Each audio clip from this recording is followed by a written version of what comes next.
y además en concomitancia con el Servicio de Cirugía General del Hospital Vitarte del Ministerio de Salud, complace pues en presentar esta noche un tema importante en nuestro Ateneo Quirúrgico, complicaciones en cirugía bariátrica y qué hacer. Y hemos tenido esta experiencia de cirugía bariátrica en algunas reuniones anteriores y en esta vez nos vamos a enfocar en la parte de complicaciones. Tengo el honor de presentar como ponente al doctor Juan Carlos Luna. Él es cirujano bariátrico, bueno, trabaja en la Clínica Internacional, es cirujano general también. Nos acompaña por primera vez en esta oportunidad. Y como panelistas vamos a contar con el gratísimo honor del doctor Mariano Palermo, el gran amigo nuestro, ya de la casa también lo puedo considerar.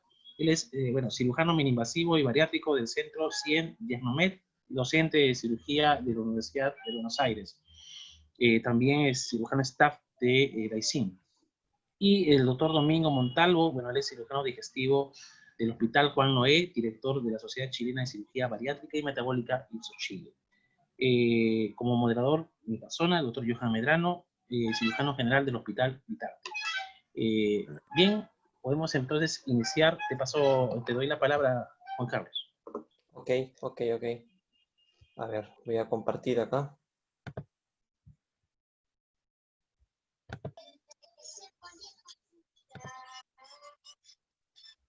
¿Se logra ver? Sí, ¿no?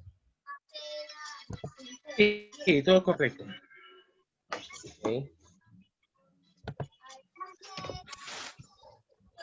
Bueno. A ver.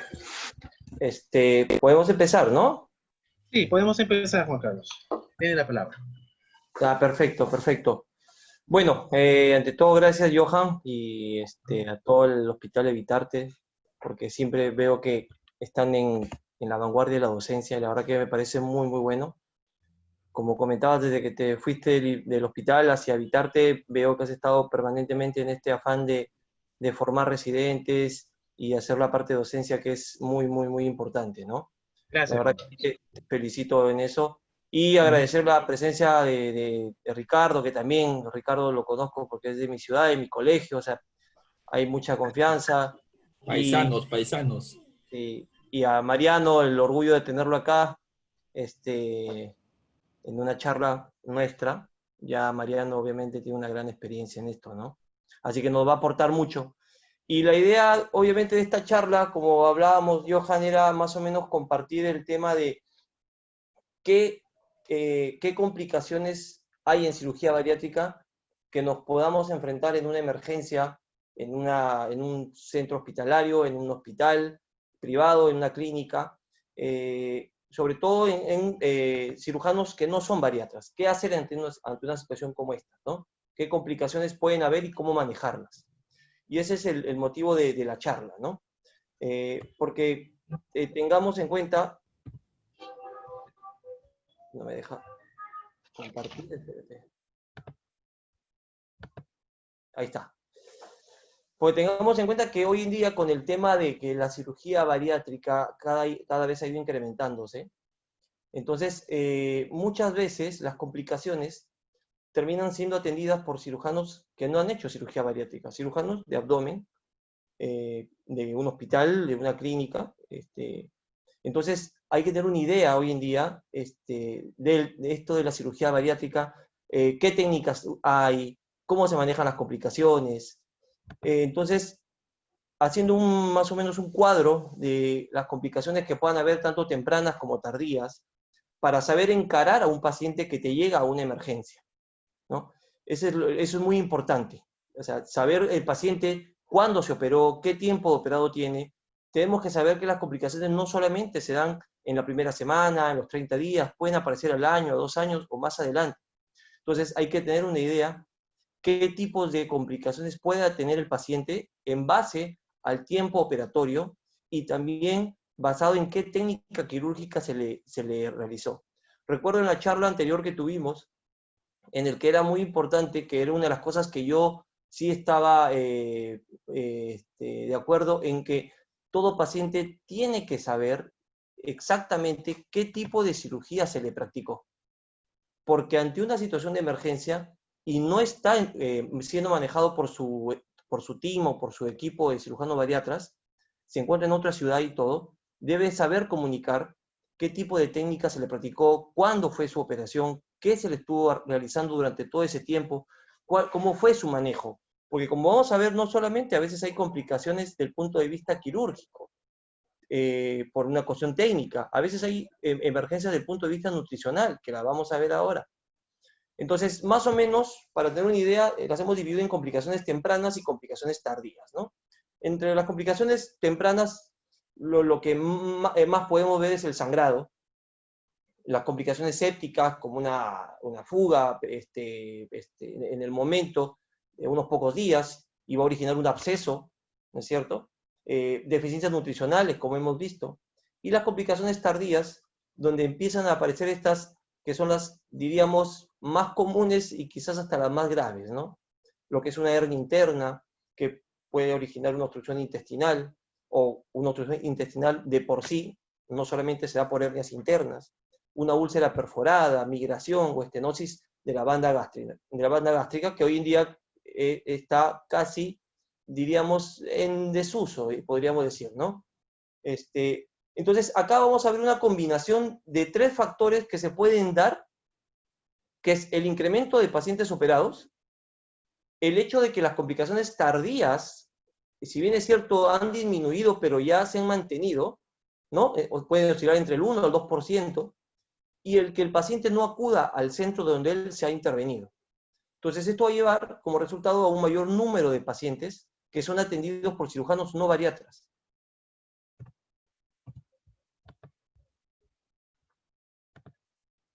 La morbilidad, por ejemplo, de los 3 procedimientos más comunes, hablamos de morbilidad y no de mortalidad, vemos que si bien es cierto, el bypass gástrico es el que quizás pueda llegar a tener la mayor frecuencia de morbilidad, pero tampoco no están exentas ni la manga, bueno, y la banda, que hemos dicho que cada día o a medida que pasa el tiempo está en desuso, ¿no?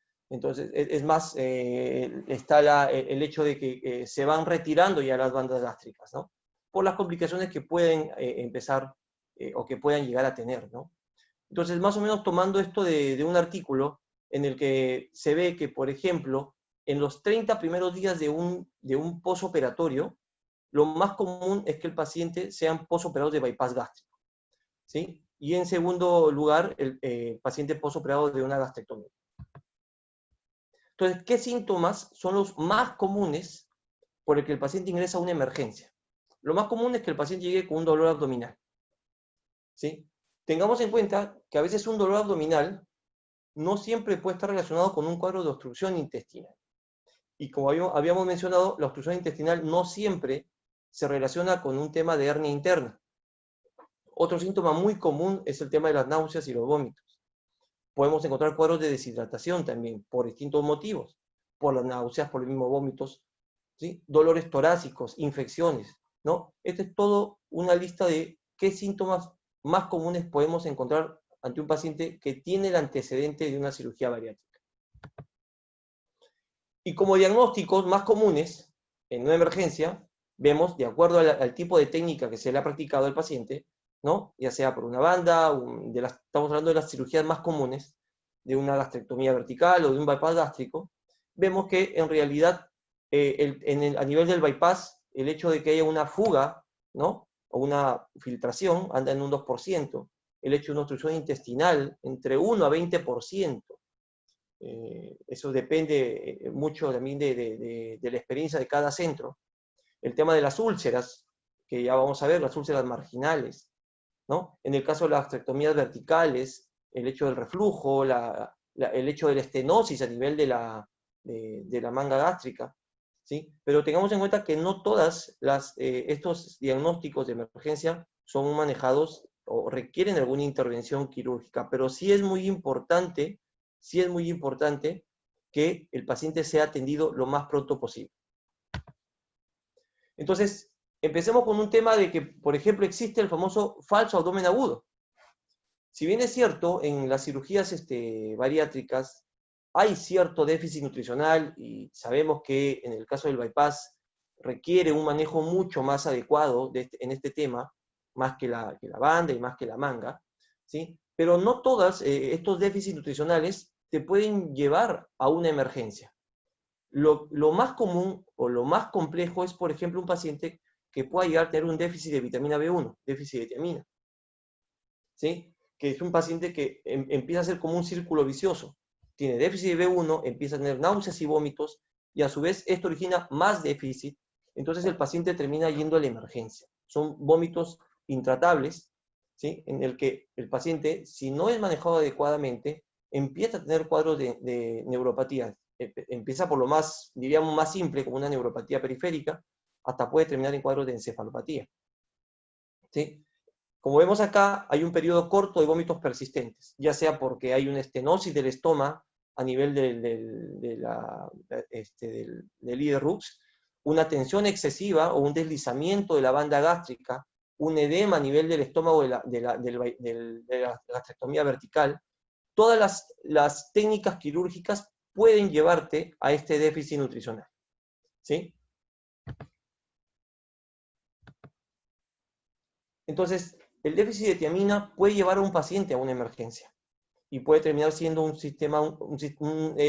síndrome, un beriberi gastrointestinal, como lo llaman algunos, ¿no? Entonces, estos síntomas gastrointestinales al final son a su vez causa y efecto. El paciente empieza con vómitos y continúa permanentemente con esto, ¿sí? Entonces, estos pacientes deben ser sin necesidad, por ejemplo, de que el paciente esperemos el resultado del laboratorio, ¿sí? Debe ser manejado con tiamina parenteral. No esperemos que el paciente se termine complicando para iniciar un tratamiento adecuado. Lo mismo con el síndrome de dumping, ¿no es cierto? Recordemos que al paciente se le ha cambiado toda la anatomía. Ese intestino está soportando grandes aportes calóricos directamente, ¿sí? Sin tener contacto al inicio con los jugos biliares. Entonces, esto origina todo un proceso de malestar abdominal, hasta puede llegar a tener un síncope, ¿no? Y esto es muy característico, no es que sea muy común, pero es muy característico del bypass gástrico, ¿no? Entonces, algo muy característico es tener el hecho de que un paciente tenga una hipoglicemia reactiva. Entonces, el asesoramiento nutricional adecuado es muy importante, ¿no? Por eso siempre nosotros hablamos de que la cirugía bariátrica no solamente pasa por el tema de la intervención quirúrgica, es cómo se lo maneja previamente al paciente, cómo se lo prepara antes de una intervención y obviamente cómo es el manejo posterior de estos pacientes. Cada cuánto se hacen los controles, el primer mes se hace semanal, si después se hace cada 3 meses, su control es durante el primer año y medio. Eso es muy importante, porque como vemos, no solamente lo va a llevar a la emergencia alguna falla en la técnica quirúrgica o algún problema de obstrucción, sino también problemas metabólicos, ¿no? Entonces, este es un score en el que nos va a hablar de cómo catalogar a un paciente, ¿no? Que sea sugestivo de que tenga un dumping, ¿no? Es una larga lista de lo que es lo más común, ¿sí? De un paciente que murió con síncope, con shock, ¿sí? Con deshidratación, con taquicardia, ¿no? Hablan de que teniendo un score mayor o igual a 7 ya es un paciente sugestivo de un síndrome de dumping. Y yendo ya más a la parte propio de la técnica quirúrgica, diríamos, lo que más común podemos ver y lo más pronto que uno puede encontrarse es con un sangrado, ¿sí? Como verán, en la manga gástrica el sangrado puede ocurrir en un 2% de los pacientes. Tenemos una zona de grapado muy amplia, muy amplia. Algunos hablan que esta posibilidad podría disminuir con este reforzamiento que existe a nivel de la línea de grapado. Yo personalmente sí lo hago, sí lo hago. Es más, también en pleno acto operatorio, como lo hacemos con la mayoría de las cirugías laparoscópicas, es antes o cuando estamos ya finalizando, es con el anestesiólogo coordinar si es que el paciente, cómo está con la presión sanguínea para que le mantenga una presión adecuada o hasta poder subirla para ver si hay alguna zona de sangrado y poder detectarlo en ese momento, ya sea a través de un reforzamiento o por un clipaje, ¿no? Pero sí tener mucho cuidado con el tema de querer quemar o coagular la zona, ¿no? De la línea de grapado. Y en el caso del bypass gástrico, también se ven estos cuadros. ¿Sí? Cuadros, puede ser un cuadro de hematemesis, puede ser un cuadro de melena. De acuerdo a qué síntomas tenga, nos va a dar una idea de que a qué nivel puede haber estado este sangrado. Si es una hematemesis, lo más probable es que sea a nivel del pouch o de la gastroyeyuno. Si es una melena, por ahí puede ser de la yeyuno-anastomosis o quizás del remanente gástrico, ¿no? Y después tenemos, bueno, los sangrados tardíos, que ya lo iremos viendo con el tema de las úlceras marginales. Bueno, esta es una tomografía de un paciente con sangrado, ¿sí? Esta es una imagen endoscópica de un paciente con una úlcera marginal. Y como veremos, a qué nivel es donde más frecuentemente se localizan estas úlceras, ya sea a nivel del pouch, ya sea a nivel de la anastomosis, ya sea a nivel de yeyuno. Algunos hablan que la úlcera marginal en realidad, ese nombre es porque es una úlcera que se ha originado a nivel de entre la anastomosis y el yeyuno, ¿no? Entonces, hay 3 procedimientos que pueden originar este tipo de úlceras. Hasta el mismo balón, donde hace contacto el balón con la mucosa gástrica, puede originar un cuadro de úlcera. Pero se ha visto más frecuentemente a nivel del bypass gástrico, ¿no? Una erosión de la mucosa a nivel de la gastroyeyuno. Es una imagen endoscópica de un paciente con una úlcera marginal en un bypass gástrico, en el cual está siendo clipado. Entonces, la ulceración de las anastomosis es una de las complicaciones más comunes que podemos llegar a ver, de acuerdo a qué centro maneja mayor volumen de pacientes o qué experiencia tienen, pero podemos llegar hasta un 25%. Y esto sobre todo se da entre el primer y el 6º mes postoperatorio. ¿Por qué se da el tema de la úlcera marginal, como hablábamos? Generalmente es por un tema de isquemia. En cambio, una úlcera del estómago es sobre todo por una exposición ácida del yeyuno. Acuerden que ya a este nivel hay una ausencia de la alcalinización con el bicarbonato y la bilis. Y por eso se puede dar este tema de la úlcera del estómago. ¿Sí? Porque este yeyuno está soportando un jugo ácido al que no estaba acostumbrado y en el cual ahora hemos modificado su técnica, su anatomía. Entonces, se habla también que una de las cosas que pueden llegar a favorecer la aparición de estas úlceras es el tener, por ejemplo, algunos pouch más largos de lo que normalmente debería ser, ¿sí? O unas anastomosis también más largas. Entonces, haciendo un comparativo de qué técnica es la que podría llegar a tener una perforación o un sangrado a nivel de la úlcera, ¿sí? Vemos que en realidad lo relaciono más con el tema del bypass gástrico, más que con el mini bypass gástrico, como dicen los autores. Entonces, para este tipo de manejo, el gol estándar es la endoscopía, tanto para el diagnóstico como para el seguimiento. Normalmente el manejo de este tipo de complicaciones es un manejo médico. La cirugía, como bien les indico ahí, está indicada solo por complicaciones o fallas que puedan existir en el tratamiento médico, ya sean úlceras recurrentes o úlceras refractarias, ¿sí? O sea un sangrado o una perforación, o un sangrado muy masivo o una perforación. Pero generalmente se terminan resolviendo con manejo endoscópico. Después tenemos como una de las complicaciones más comunes la obstrucción intestinal. Acá les tengo una imagen de una paciente que nos llegó. Te dije 1.000.000 de veces. Ponte mascarilla, ponte mascarilla. A la emergencia, ¿sí? Y este paciente, como verán, toda una dilatación a nivel del remanente gástrico y del asa biliar. Este paciente ingresó a las 9:10 de la noche y terminamos operándolo en la madrugada. Este paciente no podía esperar mucho más tiempo. Es de ahí donde viene la importancia, por la que vamos a hablar ahora, de la rapidez con la que se actúa en un paciente con este tipo de complicaciones.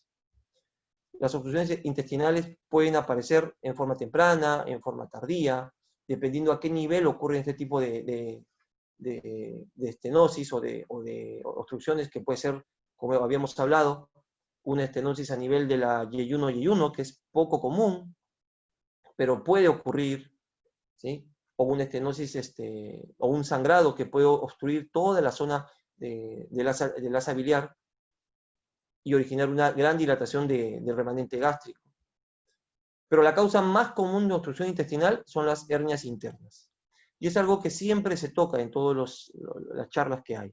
Sí hay que cerrar o no las brechas mesentéricas. Hay grupos que no lo cierran, porque ellos se defienden el hecho de que si el paciente va a descender de peso, va a bajar de peso con el tiempo, es mejor tener una brecha amplia a tener una brecha pequeña luego de haberse suturado. Entonces, siempre está en discusión, pero la mayoría, en el que me incluyo, hacemos cierre de la brecha mesentérica. Puede ser que nos demoremos un poco más, es cierto. Posiblemente le agregue un factor de riesgo adicional, como un sangrado a nivel del mesenterio por querer cerrarlo. Pero nos evitamos este tipo de complicaciones que verdaderamente, si no se actúa a tiempo, son catastróficas. Esta paciente evolucionó muy bien, pero es cierto, es una paciente que la tuvimos casi un mes hospitalizada, pero evolucionó bastante bien, porque se actuó a tiempo, ¿no? Que es lo que siempre uno recalca. Después, como causa de obstrucción, podemos encontrar hernias a nivel de la pared, hernias de trocar, ¿sí? O una intususcepción a nivel de la Y1, Y1, que muchas veces lo que se recomienda no es solamente volver a su anatomía, sino es reacomodar o rehacer, diríamos, la misma Y1, Y1 anastomosis.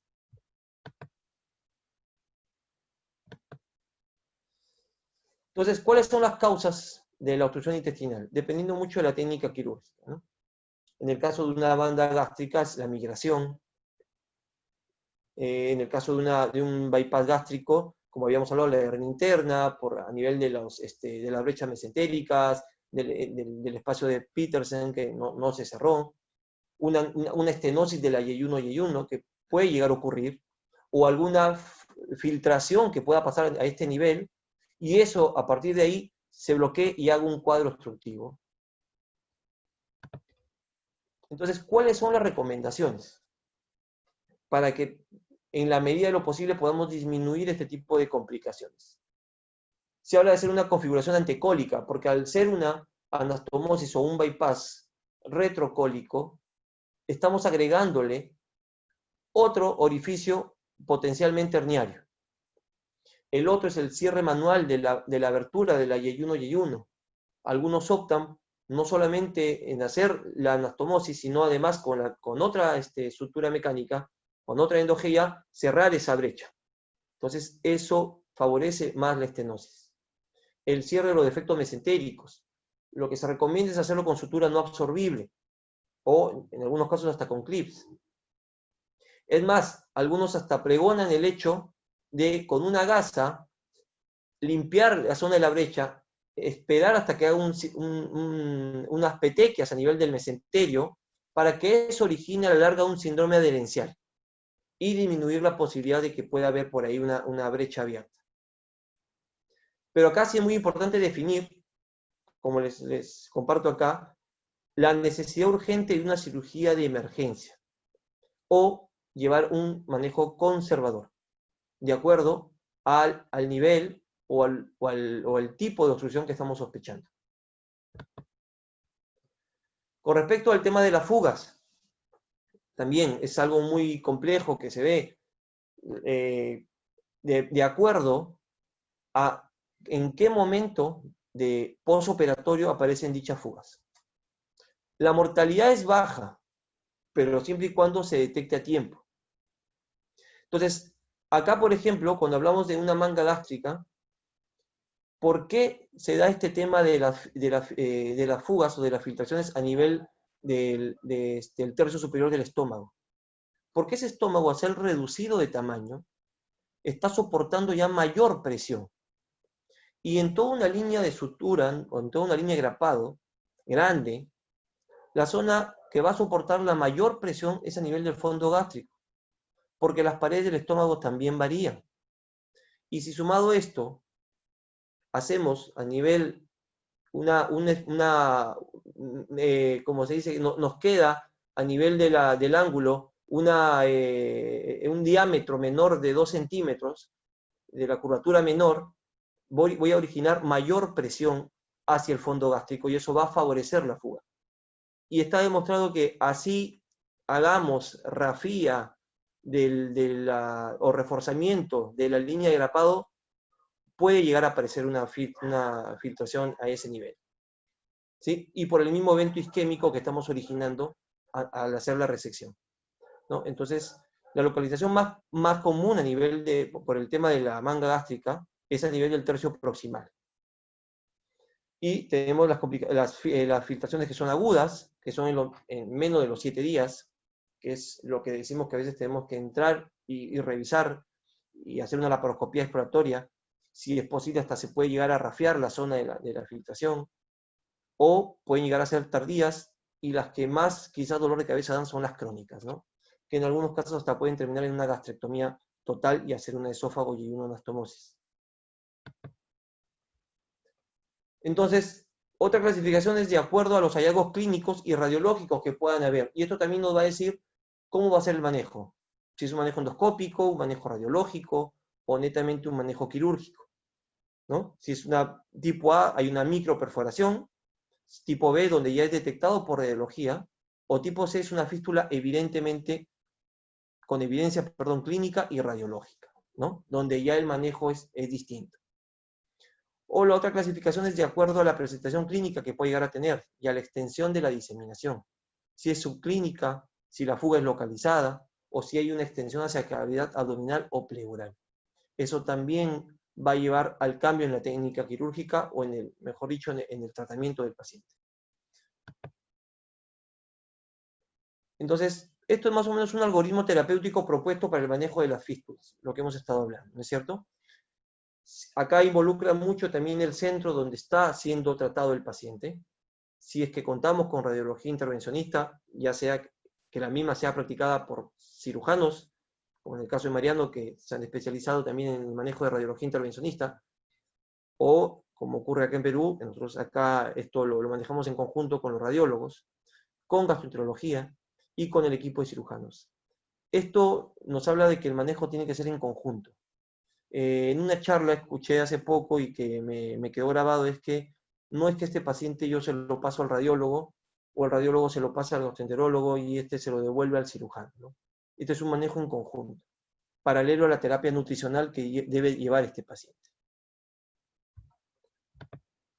Este es, por ejemplo, un drenaje de un absceso, ¿no? Por manga gástrica, ¿no? Es una fístula de poco tiempo de evolución.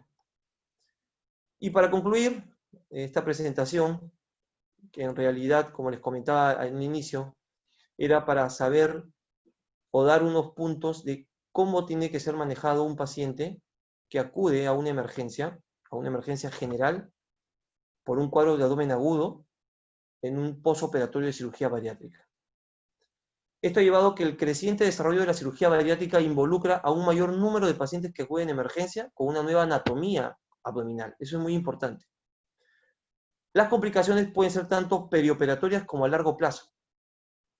Y en este caso el paciente a veces no se dirige al centro donde se le ha realizado el procedimiento. Y la gravedad de estas complicaciones a veces lleva a que el posponer una reintervención termine siendo catastrófico. Los cirujanos generales deben estar familiarizados hoy en día con esta nueva anatomía en caso requiere el paciente una nueva cirugía. Les agradezco el haberme escuchado. Quería compartir Gracias, esto. Juan Carlos. Sí. No sé, atento a sus comentarios. Perfecto, Juan Carlos. Realmente una brillante exposición y nos has hecho ver en todo este tiempo la importancia de conocer las complicaciones de la cirugía bariátrica y que no son ajenas incluso para el cirujano de guardia o el cirujano general que puede admitir en una emergencia a este tipo de pacientes.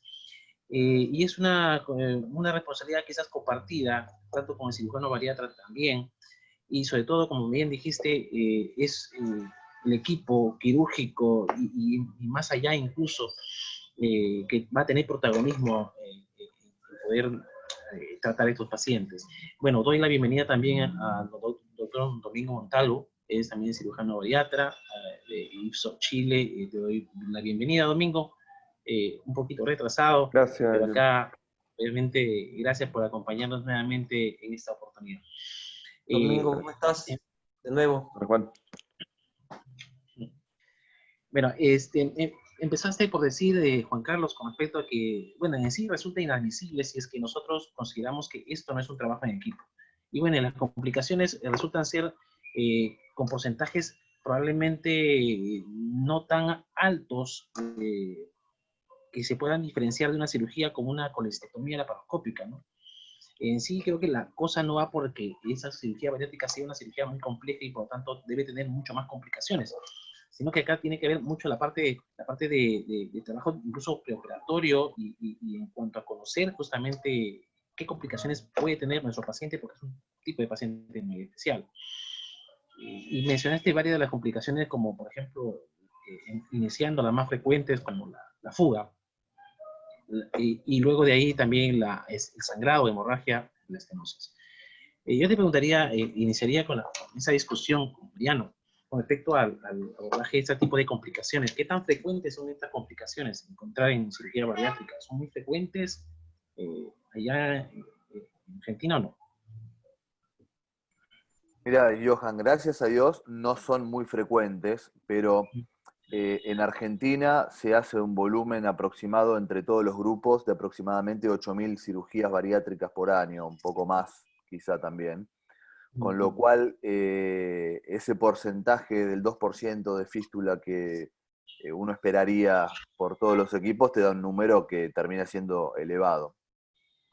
Antes que nada, felicitar a Juan Carlos por la charla, la verdad que muy completa.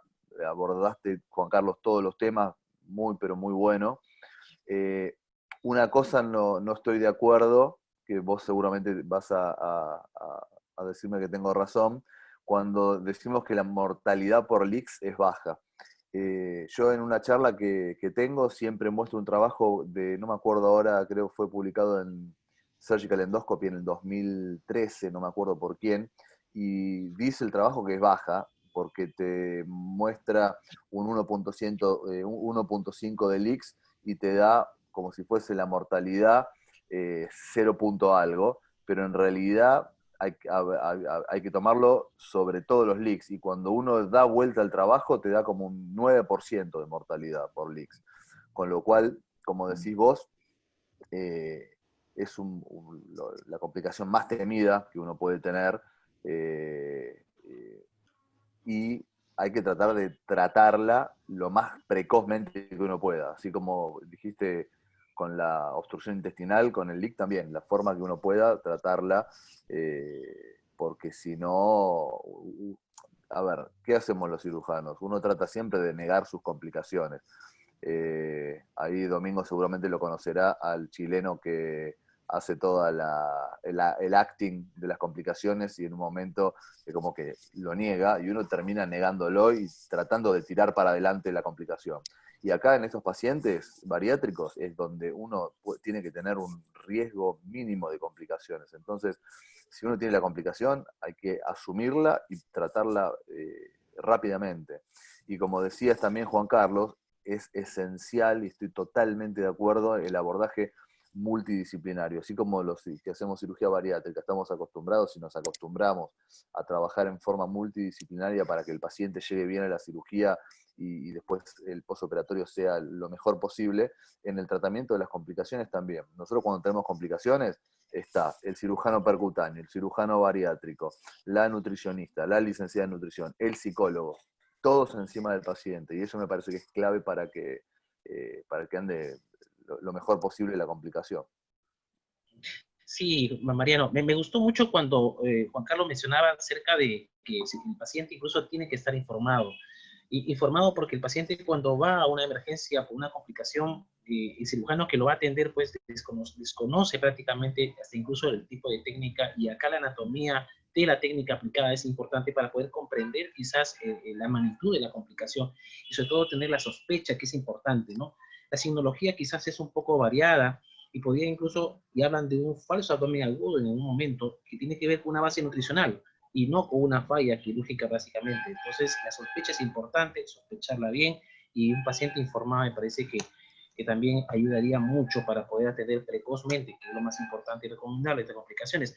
Domingo, la línea igual por la pregunta de complicaciones, cómo es, cómo es la frecuencia ya en Chile y la experiencia de abordaje de complicaciones.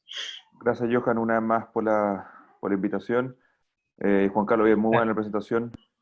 Un poco parecido a lo que decía Mariano. Nosotros más o menos en Chile tenemos un volumen que varía año a año, pero fluctúa entre 7.500 y 8.000 cirugías anuales.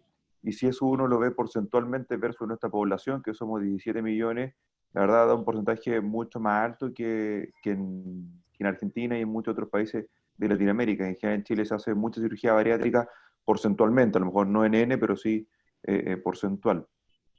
Es cierto que las complicaciones han disminuido a lo largo del tiempo, pero ha tenido como dos curvas, porque cuando partió la cirugía bariátrica en Chile eran grupos súper seleccionados, la Universidad de Chile, la Católica, la Santa María, las Condes, eran 4 grandes centros en Chile que hacían la cirugía. Entonces la verdad que como todo curva de aprendizaje, aumentó los números de complicaciones, después disminuyó en forma importantísima.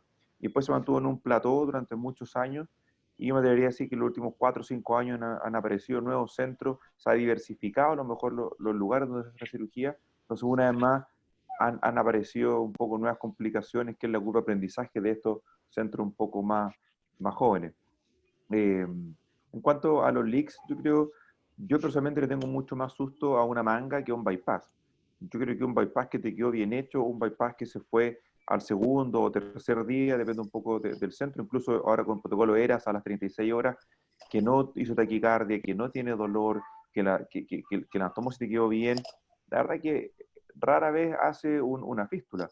No así la manga te puede quedar perfecta, ¿no es cierto? La línea de corchete perfecta, línea de grapado, ya sé que uno ponga, yo personalmente pongo clips o algunos que suturan, igual puede aparecer esta fístula, ¿no es cierto?, que le presentó Juan Carlos, esta clasificación, ya sea en precoces, tempranas, tardía o crónica.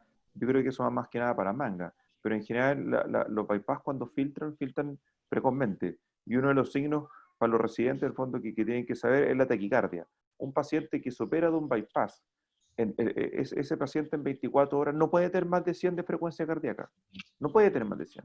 Ese es un paciente que está bien volemizado, que uno ve en fondo el registro anestésico y se mantuvo con frecuencia cardíaca entre peri 80 durante la anestesia, tanto en el pre como en el postoperatorio inmediato. El día siguiente tienen más de 100, 100 y tanto, sospechan alguna complicación. Cuando sospechan la fístula, sospechan el sangrado. Eso es un signo súper precoz. Y lo otro es que el doctor Chendes en el año 2000, si mal no recuerdo, 2010, 2009, él presentó un trabajo de el factor predictor positivo para fístula y la PCR, la proteína C reactiva, ¿no es cierto?, sobre 150 después de las primeras 24 horas es un factor predictivo súper importante para fístula, más que para sangrado u otras complicaciones. Entonces, si usted tiene un paciente que al día siguiente está medio enérgico, ojo, un poquito viriosito, con un poco más de dolor, ¿no es cierto?, un poco inquieto, con frecuencia cardíaca 105, 110, si usted le toma una PCR y tiene 150, la probabilidad de que ese paciente tenga una fístula es alta, no un 100% obviamente, pero es alta en el fondo, y ahí hay que ir a buscarla activamente, ya sea con escáner, con medio de contraste oral, qué sé yo. Así que eso como recomendación. Yo creo que esa explicación que me tocó Juan Carlos, que es muy buena, el tiempo va más para las mangas que para los bypass. No sé si Mariano o Juan Carlos tienen experiencia en fístulas tardías en bypass. Habitualmente no es tardía. ¿En qué paciente, en fondo, uno puede tener una fístula? Y personalmente me pasó en mi tercer o cuarto bypass revisional, que dice que el paciente tenía una manga y lo convertía a bypass. Yo creo que fue un error técnico mío, que cuando corté la manga, estaba un poco ancha e hice el pouch gástrico y me fui para arriba después con los stapler y dejé un segmento de estómago un poco irrigado. Porque en el fondo, como tenía una manga previa, no tenía los vasos cortos que irrigan, ¿no es cierto?, la curvatura mayor ni el fondo. Yo al hacer el pouch y dejar un segmento de estómago poco irrigado, ese paciente ha sido la única fístula tardía que he tenido, que reingresó como a los 8 o 10 días con fiebre y tiene un absceso. Y cuando entré a operar, lo que tenía era necrosis de este segmento de estómago poco irrigado y después la infección y la cirugía, qué sé yo, terminó fistulizando. Pero yo creo que eso fue un error más técnico mío, más que en el fondo que por la técnica misma del bypass. No sé qué opinan Mariano y Juan No, Carlos. lo que decís, Domingo, es totalmente de acuerdo con el tema de la diferencia entre manga, fístula en manga y bypass. A mí la manga es una cirugía que me gusta muchísimo, me encanta, hacemos mucha manga nosotros, pero cuando tenés una fístula de manga realmente es un dolor de cabeza. Y el bypass, al ser de baja presión, cuando uno tiene una fístula, es raro que se cronifique, como dijiste vos, y es raro que una fístula por bypass vos tengas algún problema grande. Esas fístulas generalmente, a nosotros de rutina dejamos drenaje en todos los pacientes y muchas veces, no muchas veces, pero nos ha pasado de que en vez de sacarle el drenaje a la semana, le sacamos el drenaje a los 20 días y la fístula se cierra sola.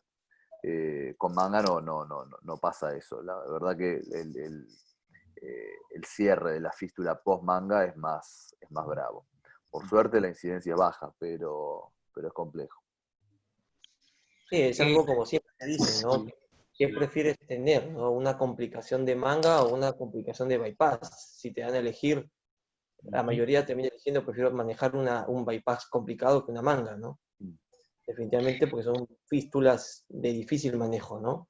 Y que muchas veces terminan cronificándose y terminas haciendo, como mencioné, una gastrectomía total porque no te queda otra opción y que tampoco te asegura que esto va a ir bien porque estás operando sobre un tejido ya inflamado y todo, ¿no? Definitivamente. Y acá esto trae a hincapié, si tocamos el tema de las fístulas, es que siempre se pone en controversia, primero si se deja DREN, segundo cuánto tiempo se puede dejar. Entonces eso es muy importante. Yo personalmente a las mangas gástricas, el DREN les pongo DREN, siempre a todos les pongo DREN, pero antes del alta les estoy retirando el DREN. El bypass lo dejo hospitalizado 2 días, ¿no? Y el día del alta también le retiro el DREN. No sé en el caso de ustedes cómo hacen. Juan Carlos, el drenaje que colocas es drenaje tubular. ¿Perdón? ¿Qué tipo de drenaje le dejas, Juan Carlos? Mira, le dejo tubular y sinceramente a veces le dejo hasta un pequeño DREN laminar porque tengo esa idea de que el tener un DREN a succión de presión negativa no quiero que me favorezca este tipo de aparición de fístulas. No sé qué opinan. Sí, o sea, por ahí mencionaban también acerca de que Jackson Pratt tenía una mala experiencia con respecto a ese tipo de drenaje de presión negativa, y en algunos casos quizás no dejarle DREN, pero ahí no sé si resulta la controversia porque en algún momento mencionaba que, bueno, el tercio proximal de la manga indefectiblemente podría llegar siempre a fugar, y por más refuerzo que podemos colocar en esa zona, ¿no? Y Sí, lo también que pasa es que siempre te dicen, por la alta presión. ¿por qué le dejas? Esa es la pregunta de siempre, ¿no? Porque estás viendo que tu cirugía no te pareció buena, porque piensas que te va a sangrar, y muchos hablan que, por ejemplo, si es un tema de sangrado, así le dejes el DREN, se termina coagulando y no te va a drenar como uno quiere. Te vas a tener que guiar por la sintomatología del paciente. Taquicardias y dolor, otros factores. Claro, dos factores. Mariano, ¿qué opinas con respecto a eso? Yo con respecto al drenaje, nosotros le dejamos drenaje siempre.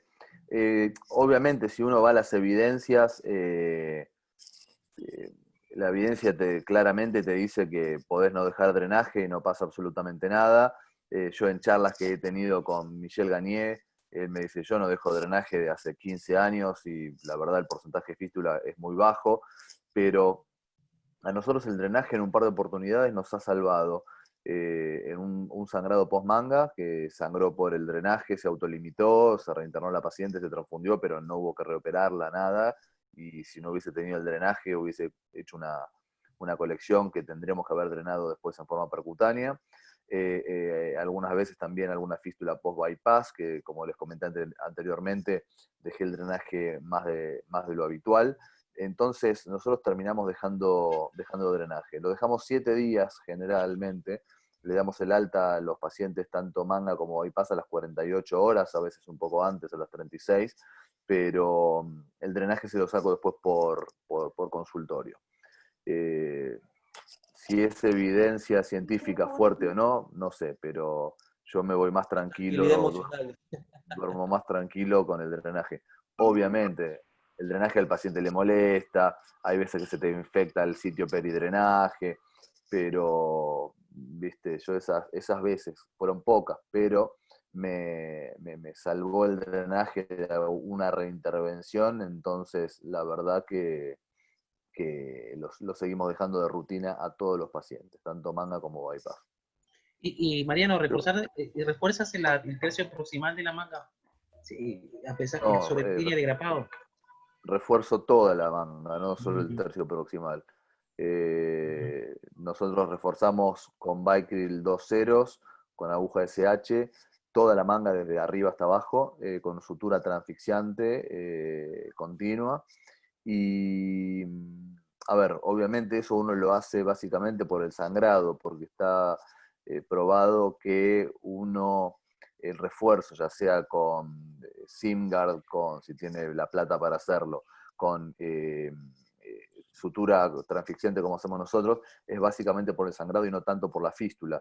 Pero si vos tenés un sangrado, ese sangrado después te va a llevar a una fístula, entonces una cosa va a la otra. Entonces, nosotros de rutina siempre reforzamos tanto manga como bypass la sutura, siempre. Yo soy de nuestro grupo, que llevamos a lo mejor poco menos que Mariano, llevamos 7 años operando, más o menos alrededor de 500 pacientes. No dejamos nunca drenaje, al menos que en el intraoperatorio, en el fondo, le hacemos prueba azul de metileno a todos los pacientes, tanto manga como bypass. Si ha habido alguna filtración con azul y uno lo ha reforzado, en esos pacientes dejamos, pero así muy, muy selectivamente, el drenaje, pero nosotros de rutina nunca le dejamos drenaje ni a las mangas ni a los bypass.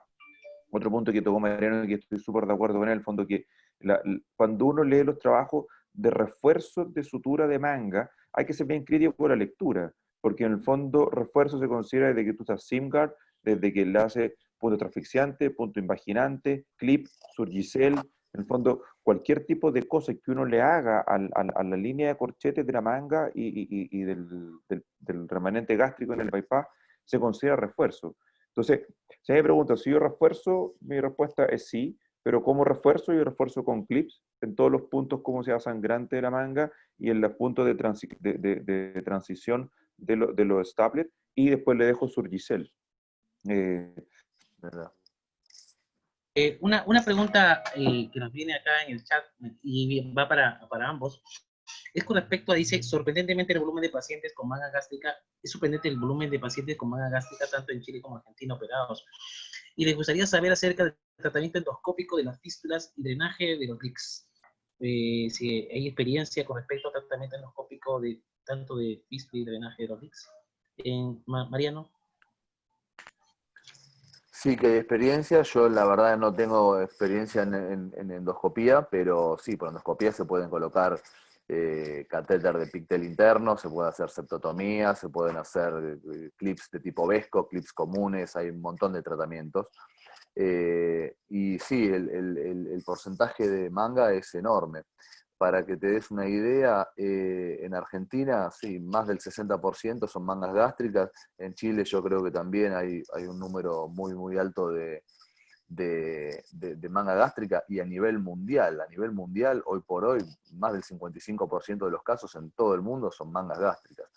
Entonces, volviendo un poco a esto de la manga, si es buena o cirugía o mala cirugía, yo creo que es una excelente cirugía. A mí la manga me gusta mucho, pero tiene sus indicaciones. Paciente con reflujo, Barrett, etcétera, etcétera, no le vas a hacer una manga.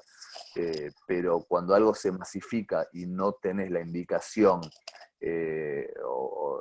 adecuada, ahí es cuando uno empieza a notar mucha conversión de manga, mucho reflujo post-manga, y uno termina demonizando a la manga, que me parece que no es tan así, pero bueno. Me desconecté. Yo voy al tema Juan de que Carlos. cuando un paciente, o sea, como bien decía Mariano, en realidad siempre también pregonan, ¿no? Que hoy en día las complicaciones de una cirugía bariátrica quizás están a la misma altura que lo que puede hacer una colecistectomía u otro tipo de cirugía. Pero siempre y cuando el paciente llegue bien preparado a una cirugía bariátrica, en la que vas a Claro. minimizar, no vas a llegar a cero las complicaciones, vas a tener complicaciones. En algún momento todos hemos tenido complicaciones, vamos a seguir teniendo complicaciones, pero obviamente la idea es que sean lo mínimo posible, ¿no? Porque hay cosas que por ahí puede hacer que escapen ya a la técnica quirúrgica propiamente dicho. Pero si un paciente llega muy bien preparado, las posibilidades de que una cirugía se complique son mucho menores, muchísimo menores. Y yo hablaba del tema de la morbilidad, más que de la mortalidad, en el tema de que es muy baja la mortalidad, que muy alta la mortalidad, a eso me refería, ¿no? Con una fístula se complica, es cierto, Qué pues la bravo. mortalidad es alta, ¿no? Pero lo que Domingo, decís, sí. Sí, Mariano, sí, termina, Mariano. no, que es muy importante lo que dice Juan Carlos. A ver, nosotros en el equipo nuestro hacemos mucho hincapié en la preparación previa del paciente. Si el paciente no baja ese 10%, no hace una dieta líquida adecuada, no hace un buen trabajo con el equipo de salud mental, con la nutricionista, nosotros no lo operamos a ese paciente. Y vimos que, a ver, cuando uno entra al abdomen, cuando pones la cámara y ves el hígado izquierdo, sabes si el paciente está bien preparado o no, si hizo una buena dieta líquida o no. Y todo eso, como decía Juan Carlos anteriormente, hace que uno tenga menos complicaciones. Cuanto mejor preparado está el paciente, uno minimiza las complicaciones. Pero a ver, nosotros somos 3 cirujanos, hacemos siempre la misma técnica, siempre los mismos pasos, hacemos manga y bypass. Y en todo sistematizamos todo y hacemos todo igual. Pero las complicaciones a veces pasan. Entonces, por más que uno a veces haga todo bien técnicamente, las complicaciones las va a tener igual. Y tener el paciente bien preparado para la cirugía, yo creo que eso las va a minimizar y nos va a dar más seguridad a todos. Gracias, Ese Mariano. punto, yo estoy Sí, súper de Domingo. acuerdo con Juan Carlos y Mariano. En el fondo, nosotros igual preparamos a todos los pacientes con dieta líquida, pero cuando uno ve la evidencia dura, ¿no es cierto? Y los grandes números, cuando uno revisa trabajo con mil y tantos pacientes, la verdad es que no hay una evidencia dura que diga que el bajar el 10% del exceso de peso va a disminuir en forma significativa las complicaciones. De hecho, a mí me tocó revisar ese tema cuando estaba haciendo mi fellow en Estados Unidos, y la verdad que la única evidencia medianamente buena en retrospectiva, en el fondo no prospectiva randomizada, es pacientes con índice más de sobre 45, que la baja de peso del 10%, el exceso de peso ahí pudiese ayudar. Pero cuando uno busca evidencia tipo 1A, ¿no es cierto?, prospectiva randomizada, no existe. E incluso No cuando uno existe. lee los statements de ASMBS y de IPSO, incluso hay una cápita en que dice que es discriminatorio para los pacientes hacerlos bajar de peso previo a la cirugía bariátrica, y que en el fondo uno no le pudiese pedir a los pacientes, porque por algo están sometiendo a un procedimiento para bajar de peso, porque el tratamiento médico para bajar de peso no ha sido fructífero. Y lo dice, es cuático, porque en el fondo eso es un argumento que usan muchas veces en los seguros médicos en Estados Unidos para en el fondo decir, bueno, los statements me dicen que no puedo bajar de peso y es discriminatorio, así que el paciente lo operó upfront, en el fondo, sin tanta cirugía. ¿Y por qué? Más que nada como para que no se acabe el paciente y vaya a otro centro. Pero si uno ve desde el punto de vista técnico, en el fondo yo estoy de acuerdo que hay que preparar a los pacientes, pero cuando uno ve desde el punto de vista de evidencia y de statement, no hay un acuerdo claro. No sé qué opina Mariano, Juan Carlos. Sí, totalmente.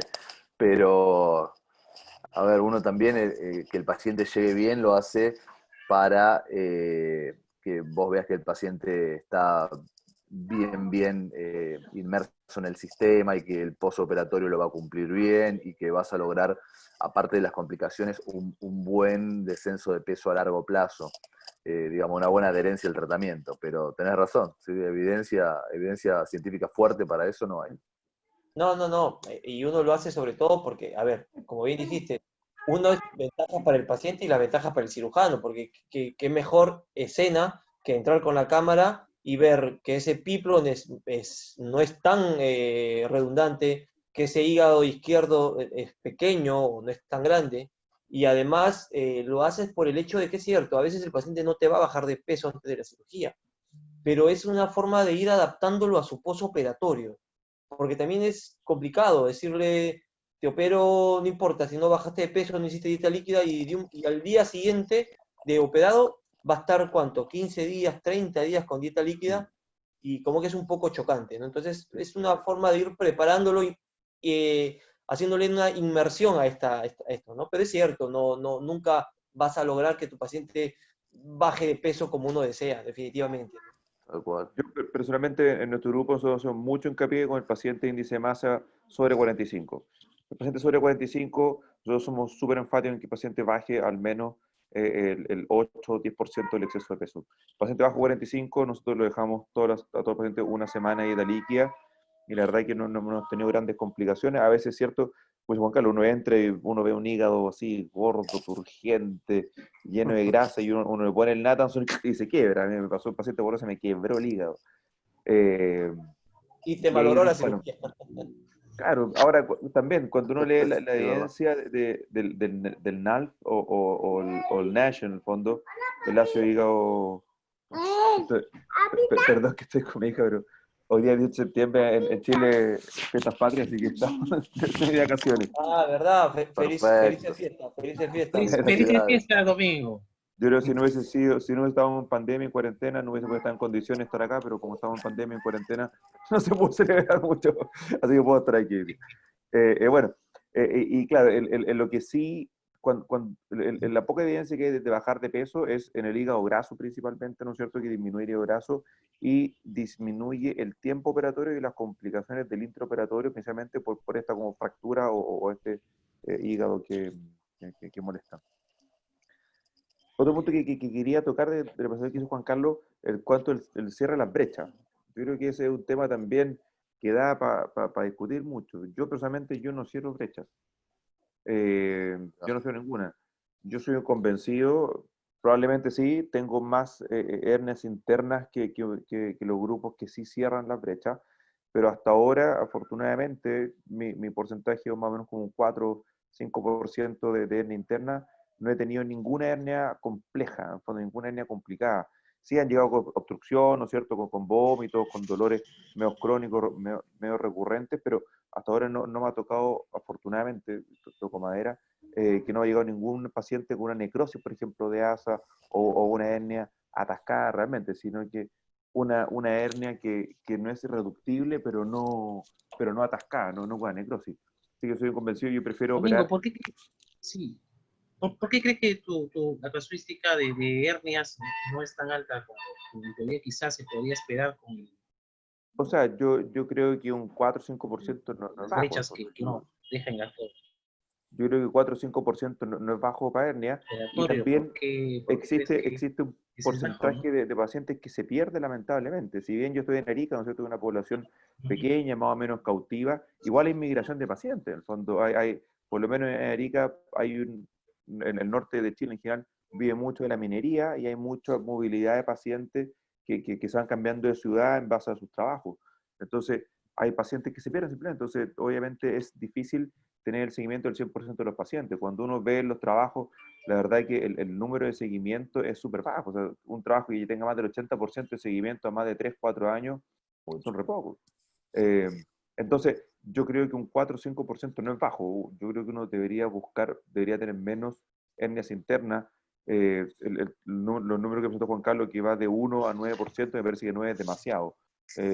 Yo también me ha tocado revisar el tema y la verdad que idealmente tener no más de un 2-3% de hernia. Pero ese es mi argumento para no cerrarla. Cuando yo prefiero, y el paciente que opero, en el fondo, le desobstruyo la hernia, ¿no es cierto?, le cierro la brecha y al día siguiente para la casa, o en la mañana del día siguiente. Entonces, no son cuadros graves, afortunadamente. Versus cuando uno cierra, tiene menos, pero cuadros más graves. Sí, por Mariano, eso justo tampoco hay un consenso de esto. Bueno, O sea, además, si bien es cierto, te recomiendan cerrar las brechas, pero también no hay algo que te diga al 100% cómo cerrarlas, con qué cerrarlas. Como les mencioné, hasta hay una técnica de hacer un tipo raspado con una gasa para originar equimosis, y eso va a originar más adherencia, ¿no? Otros hablan de cerrar con multifilamento no absorbible. O sea, hay una variedad grande que nos lleva a pensar que en realidad tampoco está exento el cerrar la brecha de que pueda originar una hernia a futuro, porque justamente los defensores de no cerrar hablan de que al año y medio, 2 años, ese descenso de peso del paciente ha originado que si habías dejado una pequeña brecha que no te percataste, esa brecha sea suficiente para que se encarcere y sea más complicada que el no haberlo cerrado, donde más bien ese descenso va a ser una brecha más grande y que ahí no se va a complicar nunca. Mariano. Mira, nosotros lo cerramos de rutina en todos los pacientes. Yo lo cierro a mala gana porque es molesto, a veces estás muy vertical, le das un vaso y tenés un hematoma, como dijo Juan Carlos, pero nosotros al comienzo de la experiencia no cerrábamos las brechas, tuvimos un porcentaje alto de, sobre todo mi socio en Corrientes, en el norte de Argentina, y después empezamos a cerrar todo y nos bajó drásticamente el número de obstrucciones por hernias internas. Entonces, de rutina cerramos todo. Lo cerramos con sutura de tipo prolene, sutura continua. Generalmente se recomienda que tiene que ser sutura no absorbible. Y nada, lo hacemos en todos. Obviamente que para cerrarlo más o menos, no hay que cerrarlo, es preferible dejarlo abierto. Si uno lo cierra, hay que cerrarlo bien, que quede bien cerrado todo. Te repito, lo hacemos de rutina y yo de rutina lo hago de mala gana, porque es molesto, sobre todo el Petersen y después el intermesentérico, que también hay veces que te queda muy incómodo, pero nosotros vimos que tuvimos mucho hernia interna cuando no lo cerramos. ¿Y qué es mucho? ¿Cuánto era el número que tú consideras que es mucho? ¿Y No me acuerdo el porcentaje, pero yo más de ese 4% que vos decís. Y después mi socio, antes de que yo empiece a trabajar con él, hizo 100 pacientes que no cerró y 100 pacientes que sí cerró, y creo que tuvo arriba de un 7% de hernia interna en el paciente que no cerró. Y nada en los que no cerró. Hizo 100 y 100. A ojo, nada científico, pero a raíz de ahí empezamos a cerrar todo. Ya cuando uno te queda estipulado una rutina de trabajo, después terminas haciendo siempre lo mismo. Pero si vos vas también a la evidencia científica, tampoco tenés mucho. Tampoco tenés mucho que te diga, cerrá porque nunca vas a tener una hernia interna, porque por más que cierres, tenés hernias internas igual. Juan Carlos, una pregunta. Dice, respecto al asa alimentaria de 150 centímetros cúbicos en bypass, si tiene algún impacto en el descenso de peso que realizar el asa alimentaria corta. Esto es una pregunta con respecto al asa alimentaria en el bypass. ¿Asa alimentaria de 150, asa alimentaria? Sí. Si tiene Nosotros algún impacto normalmente, en el descenso de peso. nosotros el asa alimentaria la dejamos 1 metro, 1,10 m, ¿no? El asa biliar sí, trabajamos en 1,50 m, ¿no? O a veces, dependiendo del paciente, si es muy metabólico, no, hacemos menos. En realidad, lo que hay que tener más en cuenta en el tema del descenso es también cuánto estamos dejando de asa común, ¿no? No tanto es, si bien es cierto, es cuánto dejo de asa biliar, cuánto dejo de asa alimentaria, pero el asa común es muy importante. Ahí viene la otra pregunta. ¿Hacemos de rutina la medición de todo el asa intestinal? Sinceramente nosotros no lo hacemos. De rutina medir todo el asa intestinal, ¿no? Pero sí, hay cierta influencia en cuánto dejas de largo en el descenso de peso, seguro. Sí. Yo tengo ahí como si un poco opinión personal y un poco de evidencia. Nosotros personalmente en nuestro grupo dejamos 1 metro biliar, 1,5 metros alimentaria. Eso como nuestro estándar, bypass estándar. A veces nuestro grupo es bien pro bypass. Nosotros tenemos unos 75% bypass, 70% bypass, 30% manga. Hacemos un poco distinto a lo que hace el resto del mundo probablemente y el resto de Chile, que es todo lo contrario, 70 manga, 30 bypass. Entonces hacemos mucho bypass. Un paciente que para nosotros tiene reflujo clínico preoperatorio y una esofagitis tipo A, índice masa 38, 39, ese paciente vamos a un bypass, no pensamos mucho en hacer una manga. Entonces en esos pacientes a veces acomoda un poquito la asa, pero un bypass en un paciente con obesidad mórbida, diabético, 150 alimentaria, 100 biliar. Y lo que dice Juan Carlos es re importante, en el fondo, es cuánto uno deja. Me acuerdo hace no mucho, el doctor Amino Ramos presentó un trabajo de cuántos metros de intestino tienen los pacientes, tienen las personas. Y la verdad que el margen de dispersión es súper grande. Va desde 4,5 metros en una mujer chica a hasta 7,5 metros en un hombre grande, alto. Entonces, yo varío un poco lo largo también un poco en base a eso. Si estoy operando a una paciente que mide 1,60 m, ¿no es cierto? Y pesa 120 kilos, en ese paciente no soy tan agresivo con el largo de la asa. Pero si estoy operando a un hombre, ¿no es cierto? De 1,80 m, de 150 a 160 kilos, en ese gallo le dejo 2 metros alimentaria y 1,20 m, 1,30 m biliar, porque yo sé que él estadísticamente tiene más posibilidad de tener más metros de intestino que la otra paciente en el fondo que mide 1,60 m. También uno a lo mejor debería contar lo que queda de asa más de lo que disfuncionaliza. Y eso son los defensores del VAWA, ¿no es cierto?, que dicen, yo sé exactamente cuánto le estoy dejando al cristiano de asa intestino, porque yo cuento a cuánto de la válvula y no a cuánto del TRITE. Yo creo que a mí personalmente el VAWA no me gusta en lo absoluto, pero en el fondo yo creo que ese es un argumento muy, muy bueno para defender esa técnica, el saber cuánto uno deja. Mariano. Nosotros hacemos muy parecido, generalmente estandarizamos en 1 metro y 1,50 m. No medimos el asa de todos los pacientes, la verdad que todas las asas no las medimos, y tengo la misma opinión que Domingo del tema del VAWA. El VAWA nosotros la verdad que todavía no nos cierra, no lo hacemos. Y en cuanto a manga de bypass, ya que estamos haciendo, nosotros tenemos más o menos un 60% de manga y un 40% de bypass en la casuística. Pero no, el asa la verdad que no la medimos todo. Ricardo. Hola. Primero, Juan Carlos, felicitarte por la exposición, muy buena, muy compacta, creo que has abordado. Es difícil hablar a veces de complicaciones en general, ¿no? En un solo tema, ¿no? Porque es muy amplio, ¿no? Pero lo has abordado en los puntos más críticos. Yo de repente quisiera hacer una pregunta a ustedes que son los expertos, ¿no? Y más en el contexto de, por ejemplo, la probable actuación de un cirujano general, como ya vimos, ¿no? Que a veces puede presentarse en las emergencias y en hospitales públicos, que a veces hay muy pocos cirujanos bariátricos, ¿no? Y a veces los pacientes vienen pues del interior también, ¿no? De otros departamentos, de repente en Perú, por ejemplo, vienen a Lima, ¿no? ¿Ok? Y a veces se regresan a su lugar de origen y, por ejemplo, si no llega un paciente con una probable, o una peritonitis, ¿no? Muy probablemente por una fuga de uno de las anastomosis, ¿no? Por ejemplo, un bypass gástrico, ¿no? Imaginemos, ¿no? Y que de repente esté en una sepsis, ¿no? Y que no tenga tiempo, ¿no?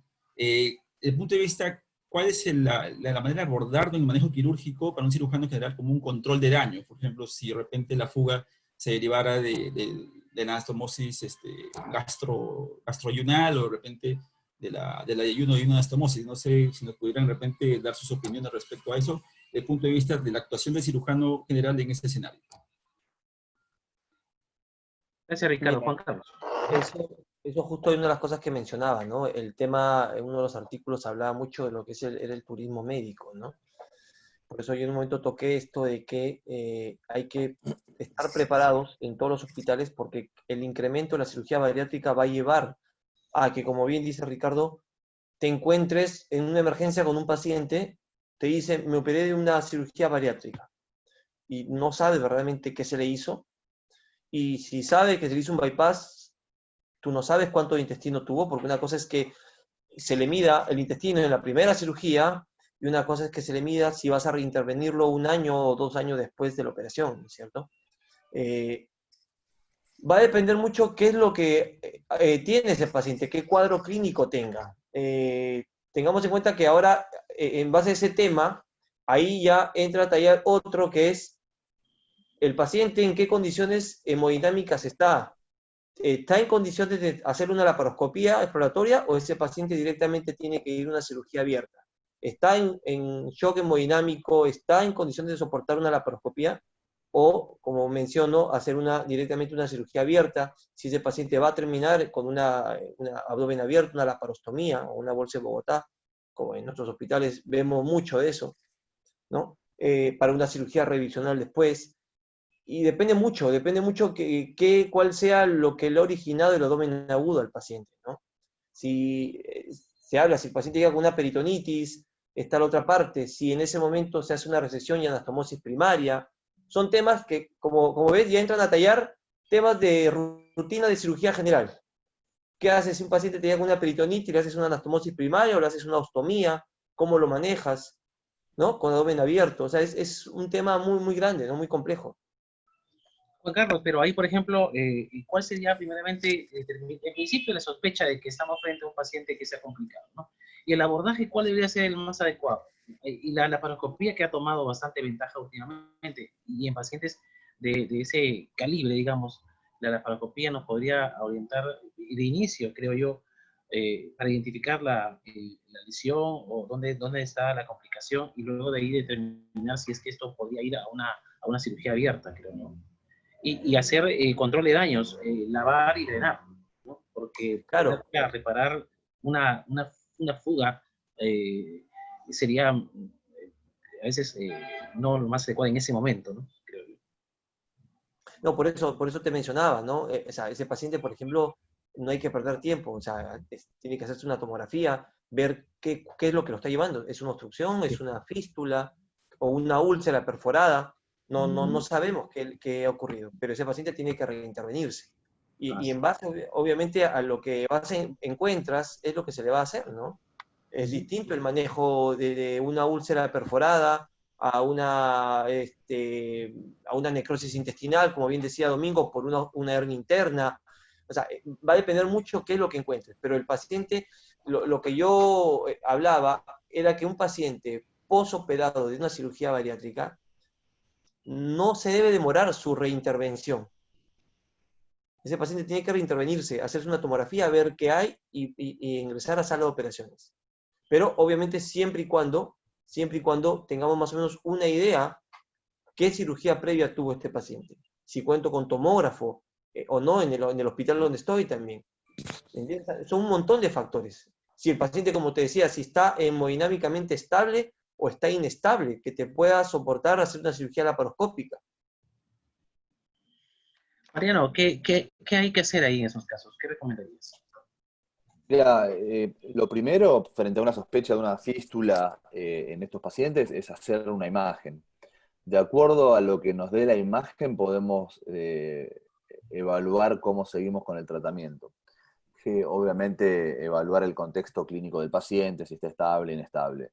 Si nosotros estamos frente a un paciente que está estable y podemos hacerle una tomografía y vemos que hay una colección localizada, que no hay una peritonitis, o sea que estamos frente a una fístula que coleccionó, nosotros ahí lo que hacemos en este tipo de pacientes es un drenaje percutáneo guiado por tomografía o por ecografía. Generalmente, si el paciente puede ingresar al tomógrafo, es mucho más seguro hacerlo en tomografía. Y si tenemos una colección localizada, nosotros con la laparoscopía, ¿qué le vamos a hacer? Lo mismo que le hacemos con el drenaje percutáneo. Y esto lo podemos hacer en el tomógrafo, con anestesia local, con una sedación, y no necesitamos de llevar al paciente al quirófano, anestesia general, relaparoscopía, para hacer lo mismo. Si hacemos una laparoscopía, drenamos, aspiramos, lavamos y ponemos un drenaje. Si lo hacemos por guía tomográfica, colocamos un drenaje, aspiramos y el tratamiento es básicamente el mismo. Si estamos frente a una peritonitis, que la tomografía tiene un líquido por todos lados, claramente ese paciente merece una relaparoscopía. Y como decía Juan Carlos, el tratamiento y lo que uno le tenga que hacer va a depender de lo que uno encuentre en el momento. Hay veces que podés resuturar una fístula y hay veces que solamente tenés que drenarlo y nada más. Pero yo creo que si el paciente está estable, uno debería tratar de resolverlo por vía mini-invasiva. Si el paciente quema y no queda otra y está en la madrugada y está séptico, más que la cirugía mini-invasiva, ahí va a depender de lo que le vaya a salvar la vida al paciente. Pero yo creo que si podemos hacerlo por vía mini-invasiva en pacientes estables, siempre es un poco mejor. Gracias, Mariano. Domingo. Yo creo que hay que dividir un poco al paciente en cuándo fue la cirugía. Si tenemos un paciente que, por ejemplo, se fue de alguna ciudad de provincia, ¿no es cierto?, a Lima, se operó y vuelve a su ciudad y me dice que me operaban hace una semana, claro, ahí uno tiene que sospechar que hay alguna complicación más grave del intraoperatorio y hay que saber si fue bypass o manga. Pero si un paciente que tiene el antecedente de hace un mes, 2 meses, un año atrás, que hace un par de años, si es una cirugía bariátrica y es un bypass, ese paciente puede tener básicamente dos complicaciones, que es la hernia interna que hemos conversado o una fístula perforada o una fístula perianastomótica. Entonces, ese paciente, como dice Mariano, o sea, todo paciente que ingresa con antecedentes de una cirugía bariátrica necesita un escáner.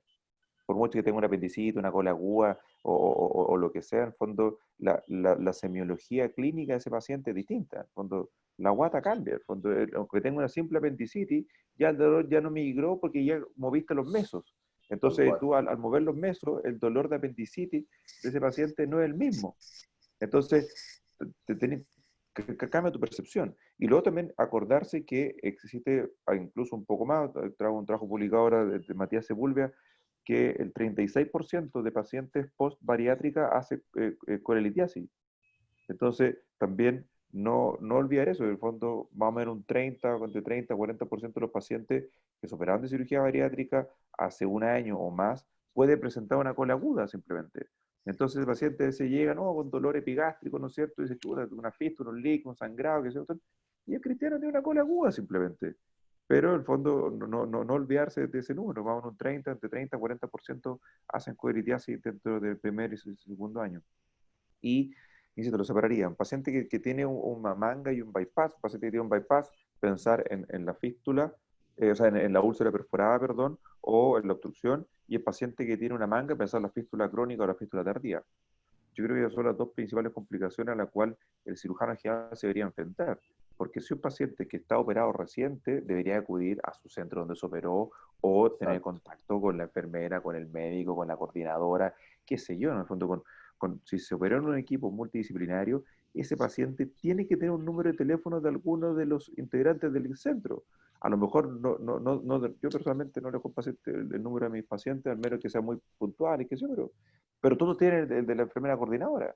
Entonces, ese paciente no debería llegar a un servicio de urgencia sin antes haberse comunicado con su equipo.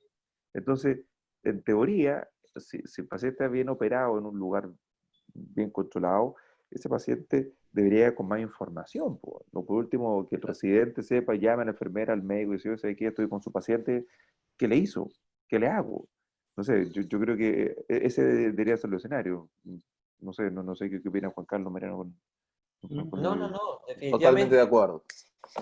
es lo que mencionamos en un inicio, ¿no? Que hasta el paciente debe estar informado qué qué cirugía se le hizo, ¿no? Pero definitivamente a veces, como dices, el paciente está en otra ciudad, en otro país, y no hay forma de contactarse, ahí donde, bueno, es lo que mencionamos de que entra a tallar mucho ya el tener un conocimiento, qué complicaciones puede tener un paciente bariátrico por parte de un cirujano general, ¿no? Para tener una idea de cómo manejarlo. Pero como dices, si es una cirugía de hace poco, creo que ese contacto es mucho más íntimo, más reciente, ¿no?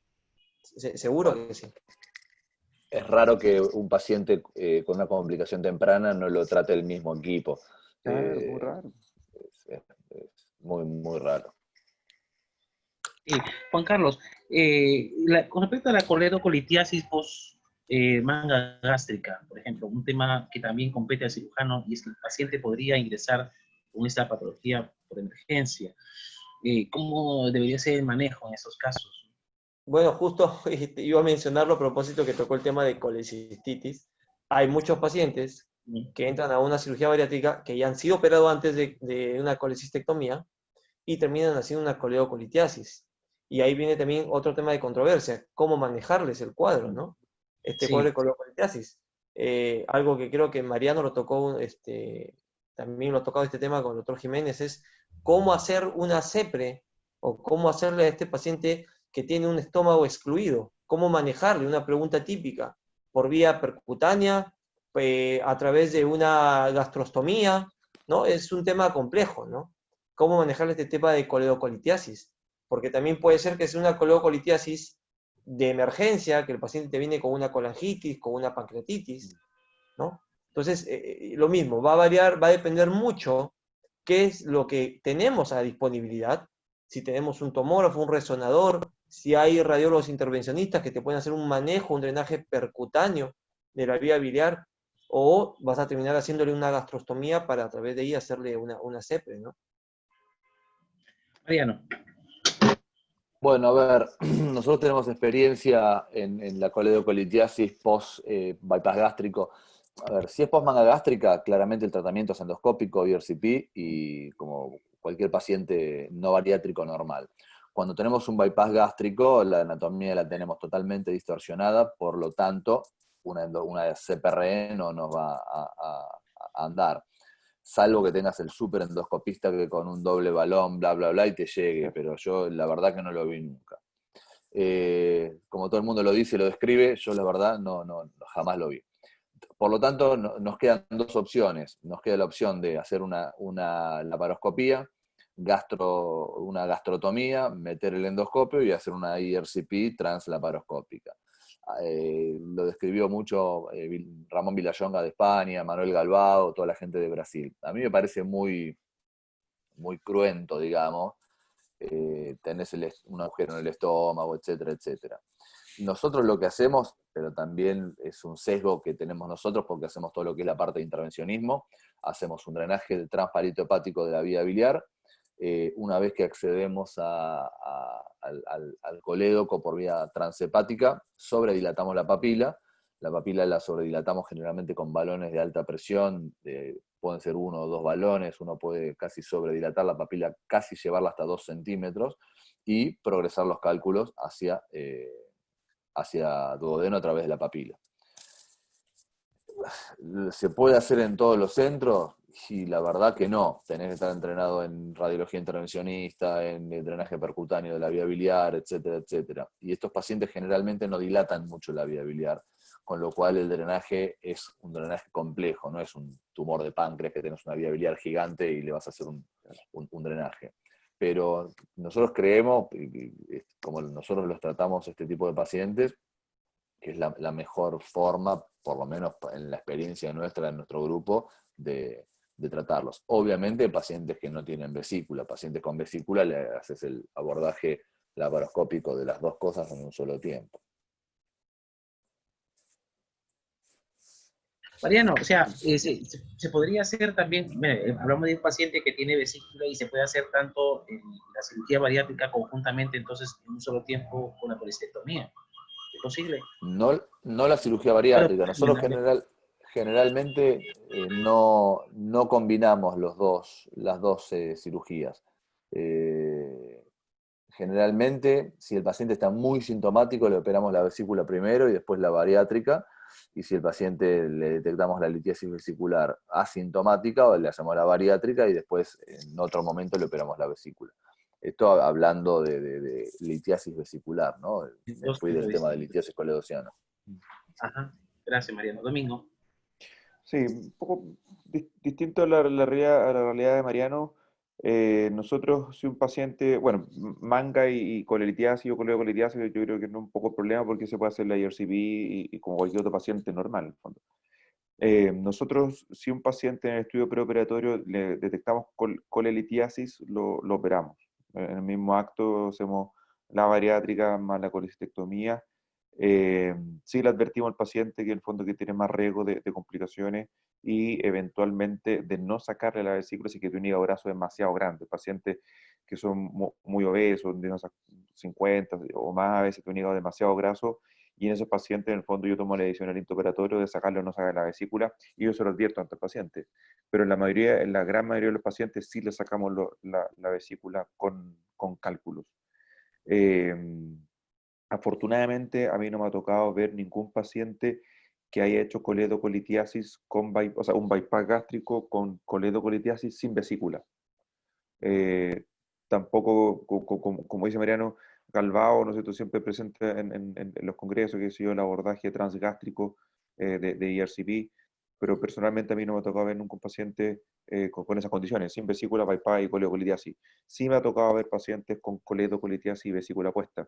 Y nosotros en Arica tenemos harta experiencia en exploración laparoscópica de la vía biliar porque estuvimos 4 años sin ERCPista. Entonces, en esos 4 años que no Hicieron tuvimos todos. IRCPista, la verdad que tuvimos que desarrollar la técnica de exploración de la vía biliar y la verdad es que lo hacemos no de rutina, pero en el fondo si nos enfrentamos al paciente, por ejemplo, le hacemos hablando de una vesícula, por ejemplo, hacemos la colangente operatoria por sospecha de cálculo y no está el IRCPista a la mano, la abrimos la vía biliar, la limpiamos y la cerramos, hacemos cierre primario con viabilidad dilatada. Dilatada, estaba hablando más de 7 o 8 milímetros, o sea, tampoco tan dilatada como una viabilidad de, de 1,5 centímetros, pero con 7 8 milímetros ya somos capaces de cerrarla con monocril 5,0, ¿no es cierto? Y le resolver el problema en esas condiciones. Entonces, las pocas veces que no hemos visto enfrentado eso en pacientes con bypass, nada, le abierto la vía biliar, se la limpio, le cierro, drenaje, 2 días, chao, se acabó el problema. Y lo otro que nosotros hacemos búsqueda activa de la colelitiasis. Cuando nuestro protocolo de seguimiento es ecografía a los 6, a los 12, a los 18 y a los 24 meses. Le hacemos la búsqueda activa en los primeros 2 años de la vesícula. Entonces, como decimos entre nosotros, no hay que agotar al paciente. Entonces, se opera 2 veces.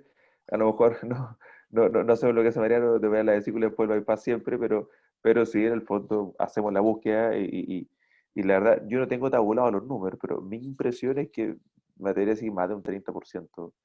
Cuando uno ve los números publicados, como digo, entonces son 30, Matías ahora publicó 36%, otro grupo han publicado hasta 40%. Mi impresión es que casi lo hacen con el diácido, pero o la mirada por lo menos.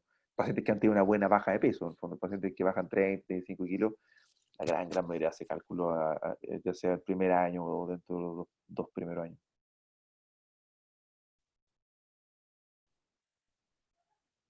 No se escucha, no se escucha. Juan Carlos, con respecto a la estenosis de la manga gástrica, ¿esto debe detectarse tempranamente? ¿Cuán frecuente es y qué hacer? No, como mencioné en un inicio, ¿no? El Ujú. tema de la estenosis de la manga gástrica básicamente es a nivel de cuando hacemos la sección gástrica, qué tanto nos pegamos hacia la curvatura menor, ¿no? Ujú. Cuánto dejamos, ¿no? de diámetro. Dejar menos de 2 centímetros es mucho riesgo.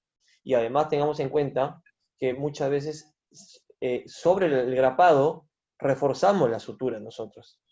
Entonces vamos a tener una mayor estenosis a nivel gástrico, ¿no? Y eso es cierto, como mencionamos, va a favorecer la aparición de una fuga de la manga gástrica a nivel del fondo gástrico, ¿no?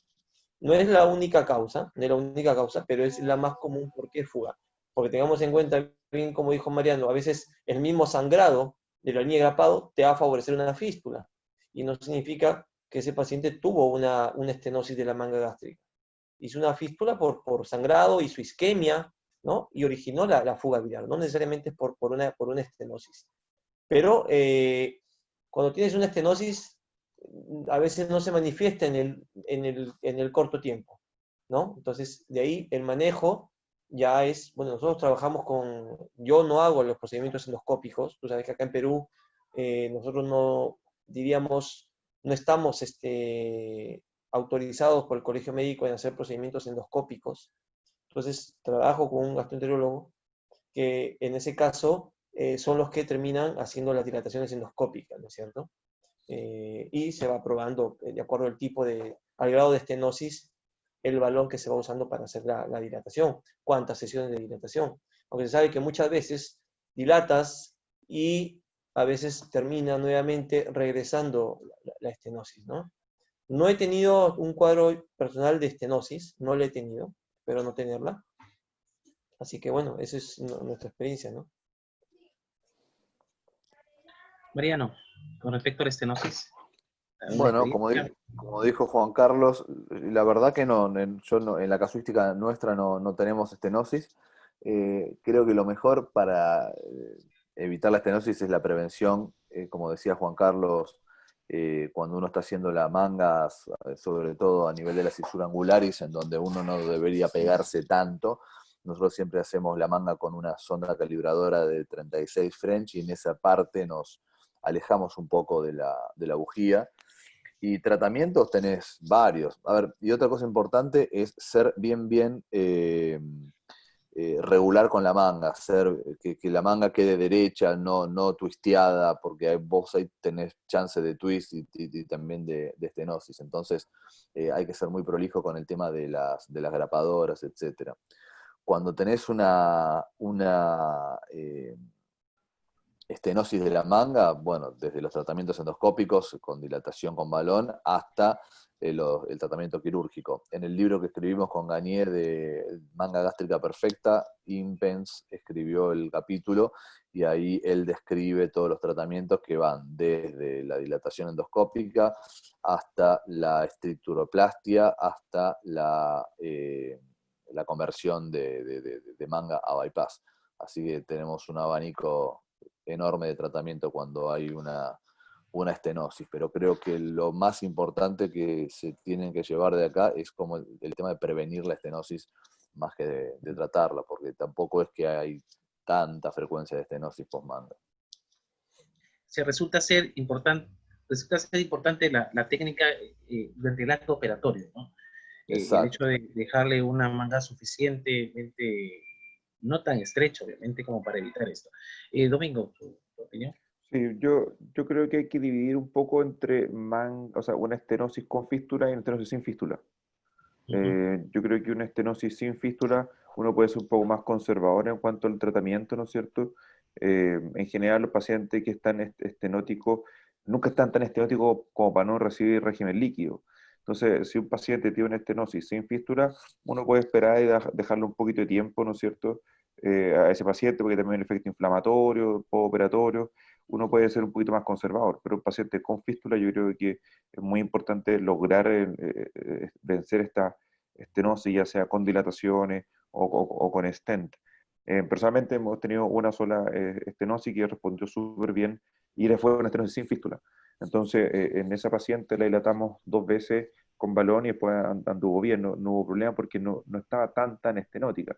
Y la verdad que, claro, ¿cuáles fueron los síntomas? En el fondo, mala tolerancia cuando fuimos aumentando el régimen, después, como se llama, de papilla a molido. Ahí se presentó nuestro esquema en general, son 2 semanas de líquido, 1 semana de papilla, y después se pasa molido a la cuarta semana. Entonces, fue una estenosis precoz, porque estaba dentro de las primeras 6 semanas, ¿no es cierto? Pero fuimos más conservadores con el manejo y anduvo bien. Pero yo creo que eso hay que se diferencia, con o sin fístula. Uh-huh. Juan Carlos, el reflujo gastroesofágico también resulta ser una complicación también no tan frecuente en manga gástrica, ¿no? Y que en algún momento llega incluso a tener una indicación de conversión a bypass gástrico. ¿Qué nos puedes decir con respecto a esta complicación? Sí, igual lo que mencionamos, ¿no? Esta presentación en realidad ha abordado un montón de complicaciones, que ya de por sí cada complicación es un tema, Sí, un tema para tratarlo.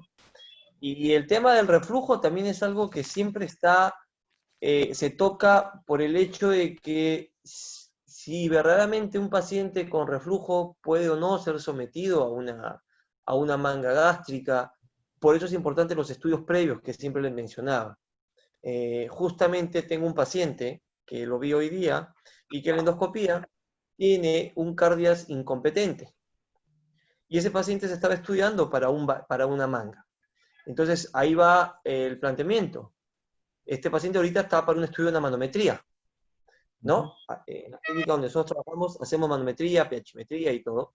Entonces ese paciente puede ir a una manga, porque el paciente tiene mentalizado hacerse una manga. Y ojo que está asintomático el paciente no tiene síntomas de reflujo, pero tiene un cardias incompetente. Entonces, la preocupación es, ¿le hago una manga y le voy a iniciar todo el cuadro de reflujo o mejor le hago un bypass, ¿no? Entonces, siempre es un tema de controversia si verdaderamente los pacientes que tienen reflujo tienen que ser o pueden ser sometidos a una manga gástrica. Porque tengamos en cuenta que ya de por sí la obesidad origina cierto cuadro de reflujo. Entonces hay que ver si es un reflujo patológico por una incompetencia del cardias o por la misma obesidad. Entonces es donde se le plantea al paciente, y como bien decía Domingo antes, a veces al paciente tienes que plantearle todo esto, le pones en la mesa todas las posibles complicaciones que pueda llegar a tener, ¿no? Porque después está lo otro, tú le planteas un bypass, y ojo que el bypass tampoco está exento de reflujo. Si un paciente con una manga te hace reflujo, aparentemente la solución o la cura es hacerle un bypass. Ahora, un paciente con un bypass que te hace reflujo, ¿qué le haces? Claro, Ya Mariano, ahora no sé. ¿Me un entiendes? problema grande ese general. Sí. Exacto. Entonces, bueno, en este sentido, Mariano por ahí que está en todo este tema de sleeve, en el manejo del reflujo, con un Nissen sleeve, quizás por ahí tiene más experiencia en esto, ¿no? Mariano, te paso la pregunta. Bueno, a ver, este tema del reflujo es para un webinar aparte y hablar solo de reflujo, porque es brava la cosa. Yo con el reflujo tengo una dualidad.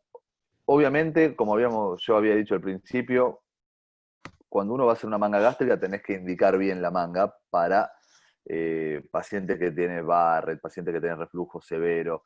Esos pacientes nosotros no le indicamos manga gástrica. Pacientes con hernias hiatales grandes tampoco le indicamos manga gástrica. Pero todo es discutible. A ver, hemos tenido pacientes con hernias grandes, con abdómenes muy hostiles, que no pudimos hacer bypass, previo a que sí pensábamos hacer un bypass, y terminamos haciendo una manga con cierre de pilares. Hemos tenido pacientes en donde, como dijo Juan Carlos, pacientes con pólipos gástricos, con reflujo y con una hernia hiatal moderada, terminamos haciendo Nissen sleeve. Yo creo que hay que adecuar la técnica a todo. Por ahí Domingo no va a estar tan de acuerdo porque es más de bypass, pero cuando uno hace una manga, vos después tenés chance de hacer alguna otra cosa más. Cuando vos haces un bypass, es como que no sé si tenés mucha más chance de hacer algo si tenés un reflujo post-bypass. Pero, a ver, hay que estudiar bien los pacientes antes, hay que seleccionar bien los pacientes antes y tenés que tener un abanico de tratamientos que a vos te permitan ofrecerle al paciente el mejor tratamiento individualmente. Da para largo, el reflujo da para un webinar de 4 horas. Domingo. Estoy súper de acuerdo con algunos puntos nomás, no con todo lo que dice Mariano.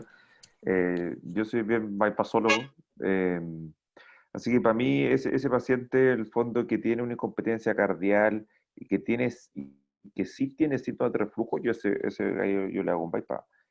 Cuando uno lee los porcentajes de reflujo post-manga, el reflujo de novo, o sea, un paciente que tiene un cardias perfecto, un paciente que no tiene síntomas, un paciente que tú decís, este gallo no tiene nada de reflujo, es un 8 o 10%. No es bajo, o sea, no es bajo.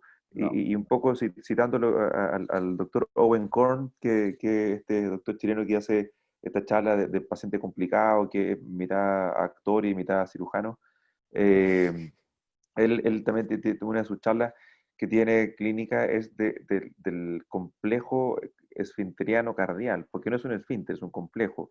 Y tenemos fibras, ¿no es cierto?, que son longitudinales, fibras que son en forma de C, ¿no es cierto?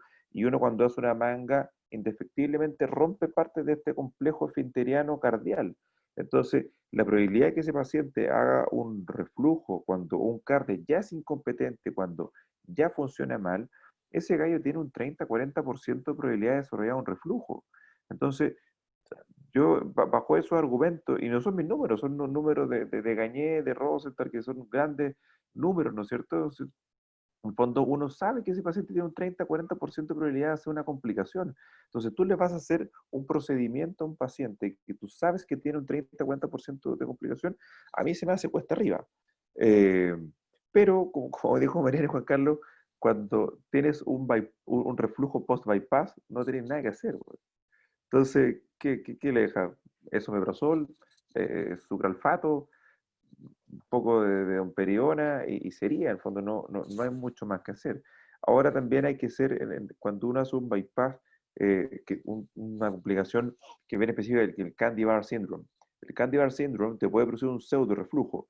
El Candy-Bar syndrome es cuando tú dejas el asa ciega muy larga, entonces tienes el pouch gástrico y le dejas la anastomosis y este cachito en el fondo que es la asa ciega te queda grande. Y ahí se puede producir como un reservorio de comida y se puede fermentar y se te puede producir un pseudo reflujo. Pero yo creo que un paciente que tiene un reflujo preoperatorio clínico ya con algún grado de esofagitis, la probabilidad de que ese paciente haga un reflujo es súper alto post-manga. Y cuando uno ve cuál es la principal causa de conversión de manga a bypass, por lejos, es el reflujo. O sea, es lejos la principal indicación, seguida después, ¿cómo se llama?, de la reganancia de peso. Entonces, no sé, a mí se me hace cuesta arriba hacerle una manga a un paciente, al menos que el paciente me lo pida explícitamente, se conversen los riesgos, y yo le diga, mira, usted tiene un 8 o 10% de reflujo de nuevo y un 30-40% es un reflujo operatorio. Usted acepta los riesgos y acepta que eventualmente, si a los 2 años usted ya se está muriendo de su reflujo y tiene una pirosis que lo está matando, acepta que después lo tengo que convertir en bypass, perfecto, sí, y vamos a la manga, pero yo se la pinto así al paciente. Juan Carlos. Bueno, sí, lo que hablamos, ¿no? Ahí entra en juego mucho el tema del consentimiento informado, ¿no? Porque este es un paciente que vas a tenerlo mucho tiempo que te va a buscar porque no aguanta el reflujo, ¿no? Entonces acá pasa como volvimos a tocar el tema, ¿no? ¿Cómo lo estudio al paciente? ¿Qué le planteo? ¿Cuál es su técnica? La técnica que más le conviene, pero nunca asegurarle al 100% que no le va a pasar con la que yo le ofrezco. O sea, no es que a ese paciente yo le digo, no señora, a usted le conviene un bypass, y por ahí le hago un bypass y el paciente inicia reflujo.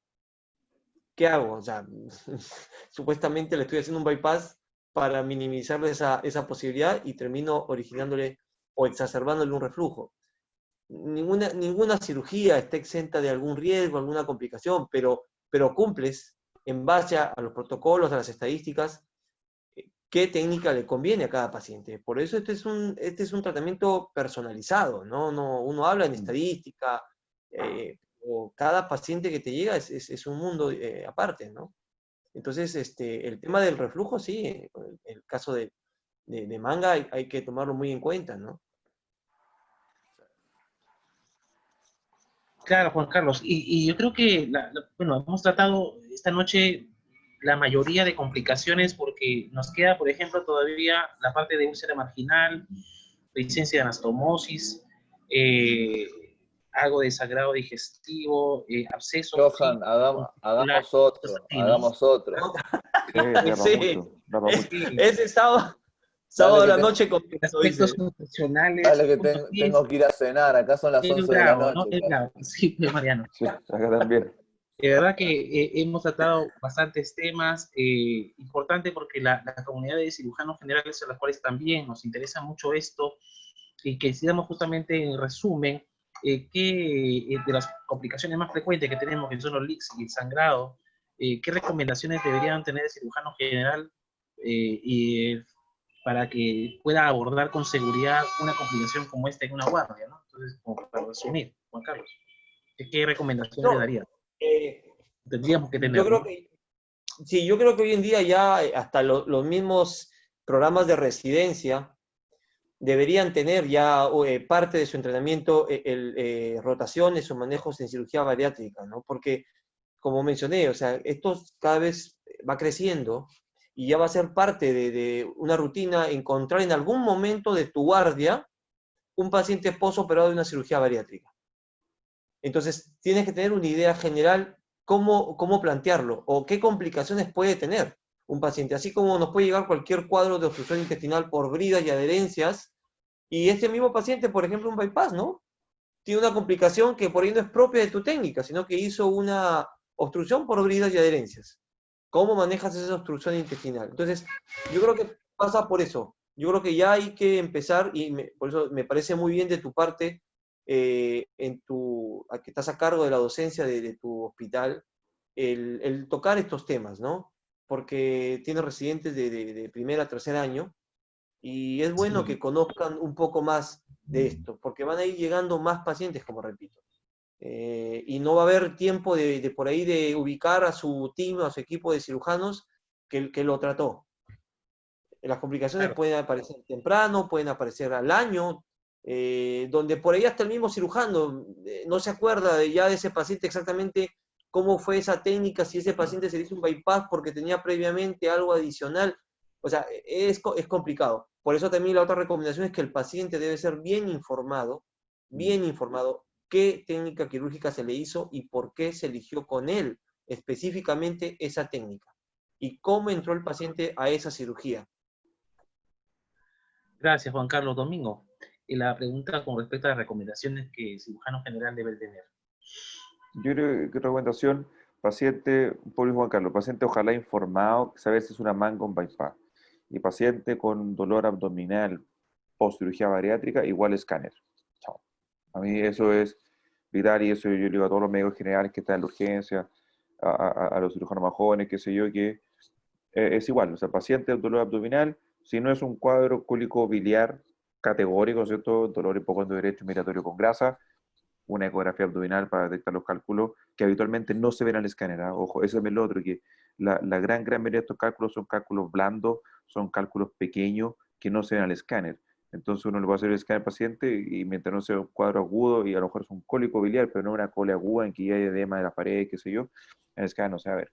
Al menos que sea un cuadro cólico biliar categórico, ecografía y si no, escáner. Mariano. Totalmente de acuerdo con Domingo y con Juan Carlos. Si el paciente está informado, te ahorra muchísimo. Y ante un mínimo dolor, mínima sospecha de sangrado, de fístula, tomografía y después uno ve cómo sigue. Si por vía mínima invasiva, laparoscópica, laparotómica, el paciente tiene que tratarse si uno le detecta la complicación rápidamente. Y también de acuerdo con lo que dice Domingo de la parte biliar. Parte biliar, obviamente, la mayoría de los cálculos son de colesterol, no son cálcicos, por lo tanto el estudio ideal ahí es la ecografía y generalmente tampoco va a ser una super urgencia la parte biliar, eso da un poco más de tiempo. Así que ecografía para ese tipo de pacientes, pero ante la sospecha de sangrado o fístula, tomografía sin lugar a duda. Gracias, Mariano. Realmente, bueno, empezando ya la parte final contigo, Mariano, que hoy has tenido pues también una actividad bastante fluida acá en Perú, con las reuniones que has tenido previa a esta también, incluso maratónica, y terminas cansado también. Y vaya a agradecerte mucho por tu participación nuevamente, esperando contar contigo también en las siguientes veces que podamos tratar tanto temas como de cirugía biliar, y también como tema de cirugía bariátrica que incorporé y te invité justamente porque también haces este tipo de cirugías y nos aportas también muchos conocimientos y te quedamos muy agradecidos, Mariano. Bueno, Johan, muchas gracias. La verdad, felicitaciones por toda tu labor en la docencia. Se nota que le pones muchas ganas. Así que nada, seguir para adelante. Cuando necesites, acá estaremos. Felicitaciones para Juan Carlos por la excelente presentación. Hizo un resumen espectacular de todas las complicaciones. Y un gusto, Domingo, conocerte. La verdad que bueno haber compartido este webinar contigo esta noche. Y felices fiestas patrias para todo Chile. Muchas gracias. Muchas gracias. Domingo, tus palabras finales. Sí, no, muchas gracias por la invitación. Esta ya es la tercera vez que participo de estos webinars con usted y feliz de poder participar, ayudarlo y cuando me necesiten, no duden en contactarme. Y una vez más, tuvieron suerte que estamos en pandemia y no estamos celebrando como Dios manda ni como Chile manda, así que por eso puedo estar aquí tranquilamente sobre conversando. Probablemente cuando Ricardo me dijo el 10 de septiembre dije, complicado. Pero después cuando dijo que estaba en cuarentena, bueno, démosle, está lo mismo. No, te agradecerte mucho, Domingo, también igual felices fiestas por allá. Igualmente, ahí Ricardo también va a tener algunas palabras de agradecimiento contigo. No, Ricardo. Sí, claro. De repente he sido muy descortés, pero ya lo saludé por privado a Domingo por sus fiestas patrias en Chile. Bueno, yo de acá a la distancia, hacerlo público también. bueno, Domingo, tú sabes que no, aún me disculparás, pero tendré que abrir ese pequeño pisquito y Juan Carlos ahí puede ver y lo puede entender. Para brindar. Sí, sí. Así es, Bueno, no para sé si- brindar por tus fiestas patrias, mi estimado Domingo. Ricardo es del mismo colegio que yo. Ahí te Él dejo, es un colegio. año, una promoción mayor que yo. Gracias, Ricardo. Juan Carlos, tus palabras finales. No, agradecerte a ti, Johan, como te dije, por tu empeño con la docencia, agradecer a Ricardo, a los asistentes, sobre todo a Mariano, Domingo, que obviamente tienen muchísimo recorrido en este tema y en realidad uno aprende de ellos, ¿no? Quise hacer un resumen sintetizado de todas las complicaciones, pero como verás, cada complicación es un webinar distinto. Sí, haciendo una labor extraordinaria. Entonces, pero se puede hacer eso en otra oportunidad, se empieza a hablar de cada cosa puntual y cuando gustes para servirte y ya estaremos visitándolos a Mariano y a Domingo cuando se levante toda esta pandemia que ya nos tiene locos a todos. Así es. Bien, Nada, gracias Juan Carlos y cerramos la sesión y nos podemos ver. Gracias Ricardo también por tu presencia, gracias a todos y nos vamos viendo pues en la siguiente oportunidad. Gracias Salud, Mariano. Ricardo. Chao. Chao, Gracias. adiós a todos. Chao. Nos vemos, gracias a todos. Y el siguiente.